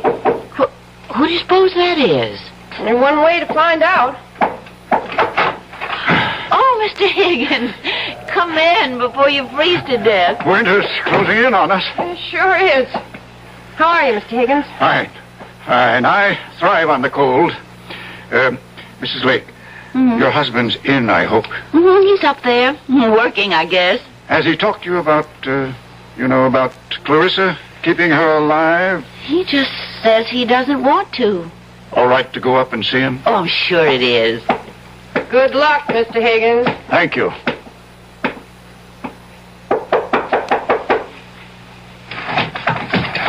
Oh, Mr. Higgins. Okay to talk to you for a few minutes, Stephen? I guess so, sure. I thought I'd like to see how you're getting along. I'm not. You haven't done any work? None at all? Oh, a few pages. They're over there next to the typewriter. Okay to have a look? If you want to. Mr. Higgins, if you're here to talk to me about letting Clarissa live... I most certainly am. I'm not sure I can take it anymore. My mother-in-law's talking to me about it. My wife talks to me about it. Stephen, this is very good so far. And the hardest thing of all is Clarissa talks to me about it. Do you know what she wants now? She wants a baby. My baby. We could probably work in a baby later on. Mr. Higgins, if Clarissa has a baby, am I going to love it more than Loretta's baby? Stephen, these pages are very good. Now write the last couple of pages. I've got to kill her off, Mr. Higgins, and never write about her anymore. Never. Oh, now, Stephen, stop it. Calm down and try to be reasonable. I can't be reasonable. I love my wife, Mr. Higgins. I want to live with my wife and our child. I can't live with her and Clarissa, too. No, Mr. Higgins. Clarissa has to die just the way I wrote it in the first place. If she dies in this book, then I can't write about her anymore. And if I don't write about her anymore, she won't exist. Stephen, I won't publish the book if Clarissa dies. I've put it to you straight. Don't you think you owe it to your wife, to your mother-in-law, to yourself, to make this little concession? Concession? What will happen to them if you don't? What will happen to them if I do?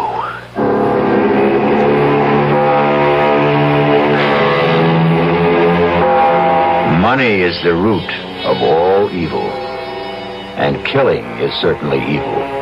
Yet, here we have a man who wants to kill and is letting himself be talked out of killing for money. It leaves us with the perplexing question, what is evil? Maybe we'll find out when we return shortly for Act 3.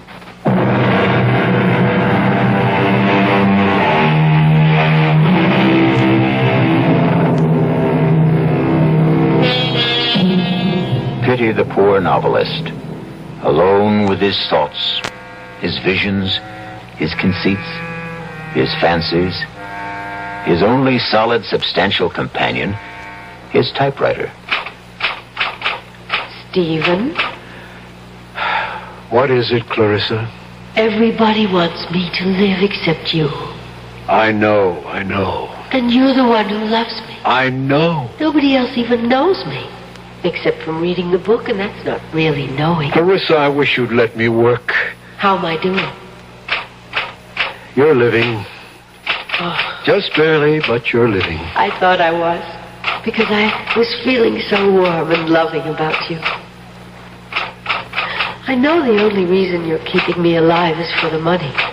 You can't fool me, Stephen. If there was a way to kill me and still make the money, I bet you'd take it. There ought to be a way. Clarissa, you've given me an idea. Oh, it makes me very happy if I've given you something. You've given me everything. It's about time I gave something back to you. Mr. Higgins, Stephen Lake. Yes, I have an idea. I have to talk to you about it right away. Can I come to your house? Well, that's all right. I have snowshoes. I'll be there in, say, half an hour. Thanks, Mr. Higgins. What kind of an idea have you got? Never you mind. I'm coming with you. No, I don't want you tagging along. I want to tag along. Where are my snowshoes? Right there. Now, what's this big idea you have to tell Mr. Higgins? None of your business. Is it about me? As a matter of fact, it is. So then it is my business. Stephen, you're not going to kill me off, are you? I thought that was all decided. Are you?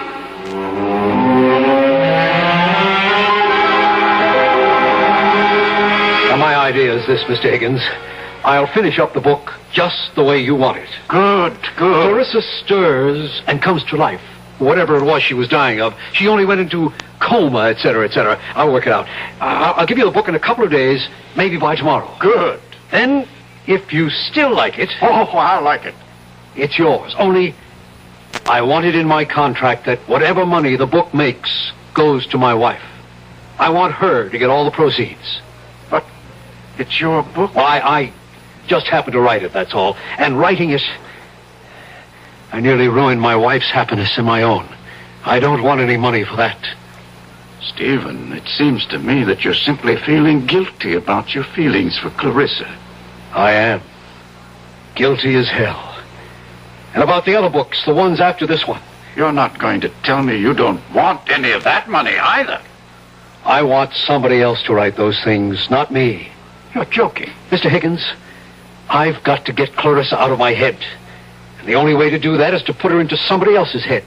Let somebody else keep her alive, not me.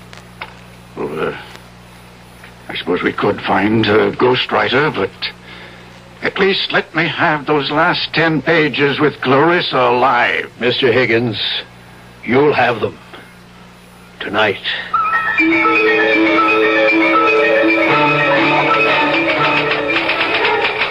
My, you are busy, aren't you? Very. You're working on the new ending to the novel, aren't you? That's right. And I get to live and live and live and live. Clarissa, it's cold in here. Why don't you do something useful, like putting some wood in the stove? I don't know how. You don't know much, do you? Enough. Okay, I'll do it. Make a nice big fire, and then we can sit and talk about what's going to happen next. What do you mean by next? And all the other books, the ones you're going to write after this one. Now blow on this fire, will you? Oh. At least you can do that. Okay. Go on, tell me about the other books. I don't know anything about the other books. Would you like to hear some of my ideas? Not really. Well, that's enough. You can stop blowing. It's caught fire. That feels good. I think the next novel ought to be in Venice. Clarissa, I have made a deal with Mr. Higgins. When I finish these 10 pages, thereby keeping you alive, I shall turn them over to him to replace the original 10. And then I shall write no more books. Well, no more books about you, anyway. But Mr. Higgins thinks I'm wonderful. He wants lots of books about me. He's going to get lots of books about you, but they won't be written by me. But who'll write them? A ghost. A ghost? I don't want to be written by a ghost.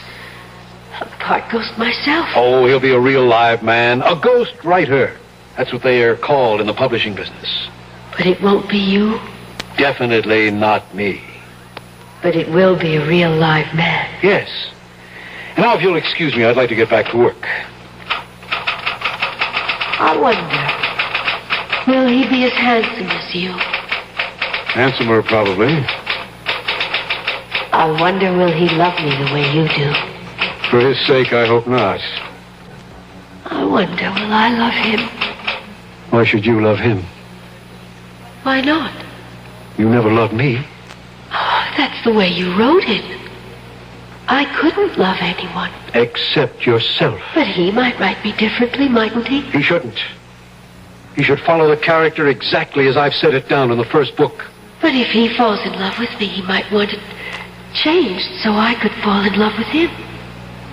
It would be so much more convenient for everybody. Clarissa, you wouldn't. Wouldn't what? Fall in love. Fall in love with the ghostwriter. Would you? How should I know? Well, you wouldn't have his child. You wouldn't do that. I think I'll put another piece of wood on the fire. Or would you rather do it? Clarissa, would you have his child? There. Oh, look. That's a nice fire. Lovely. Answer me. Would you have his child? Well, Stephen, if that's the way he writes it, I guess I'll have to. Stephen, what are you doing? Oh, no. You're not going to have his child. No. Stephen. You're going back to where you were in the original. You're going to die 10 pages from the end of the book. You're not going to burn the new pages, Stephen. You're not. Help! Help! Someone help me! I'm on fire! Help me! The quilt! Get me the quilt, please! Help me! Ah!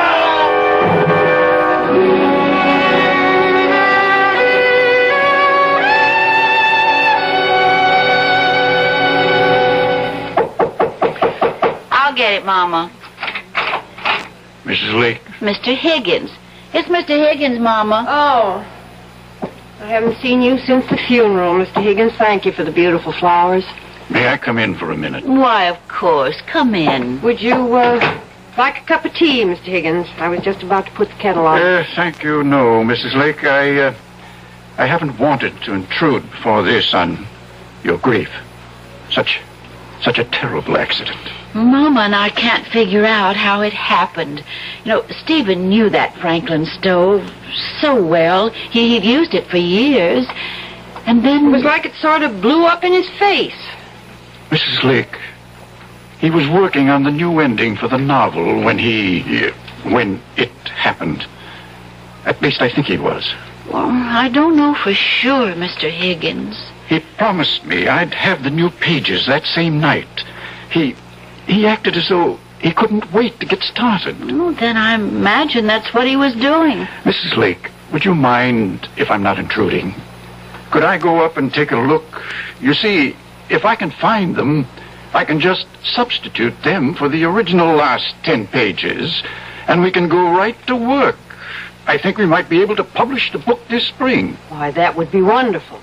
At least you'd have a little money coming in. Stephen would have liked that. So, is it all right if I take a look? Why, surely.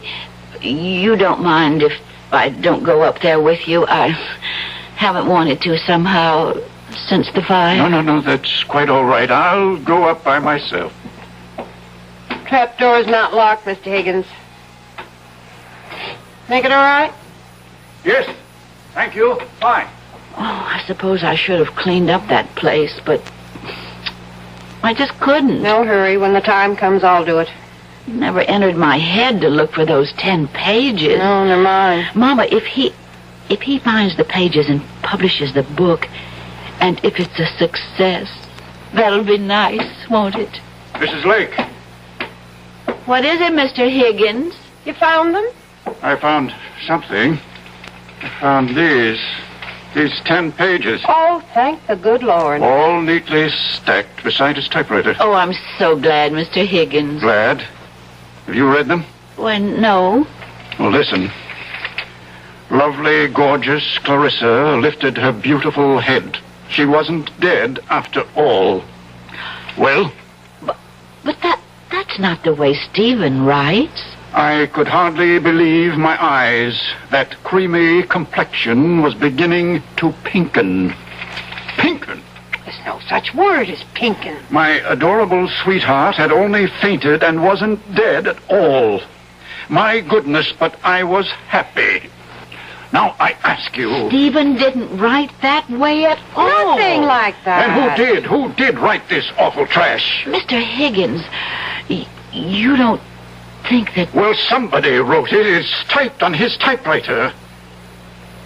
You don't suppose it is possible that Stephen went mad and wrote this awful stuff while he was unbalanced? Mr. Higgins, if Stephen was a certified lunatic, he couldn't write 10 pages like those there.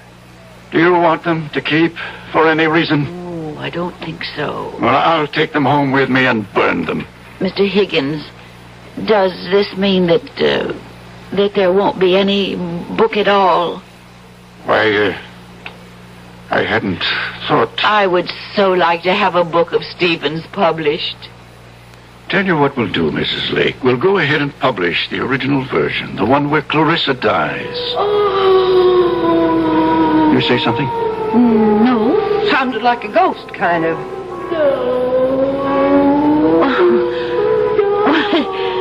It really does sound like a ghost. Must be the wind.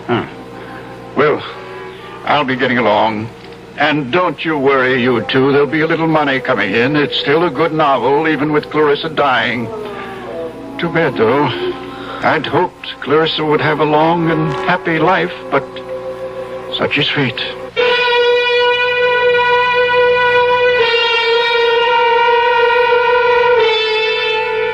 And the moral of the story is... What is the moral of the story? How's this? Lie if you like, but never believe your own lies. Or, the man who fools himself is a fool indeed. Well, something like that.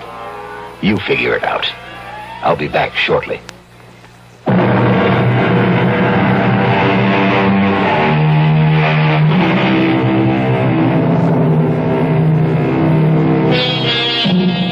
The gift of youth is ours for just a little while. Fame is capricious, and money slips through our fingers. Health is a godsend, subject to recall. Even the benison of love can elude us, or it can wither in our hearts. But the blessings of imagination, they belong to us forever and ever. Our cast included Ruth Ford, George Petrie, Elspeth Eric, Joan Loring, and Roger DeCoven. This is E.G. Marshall inviting you to return to our Mystery Theater for another adventure in the macabre. Until next time, pleasant dreams.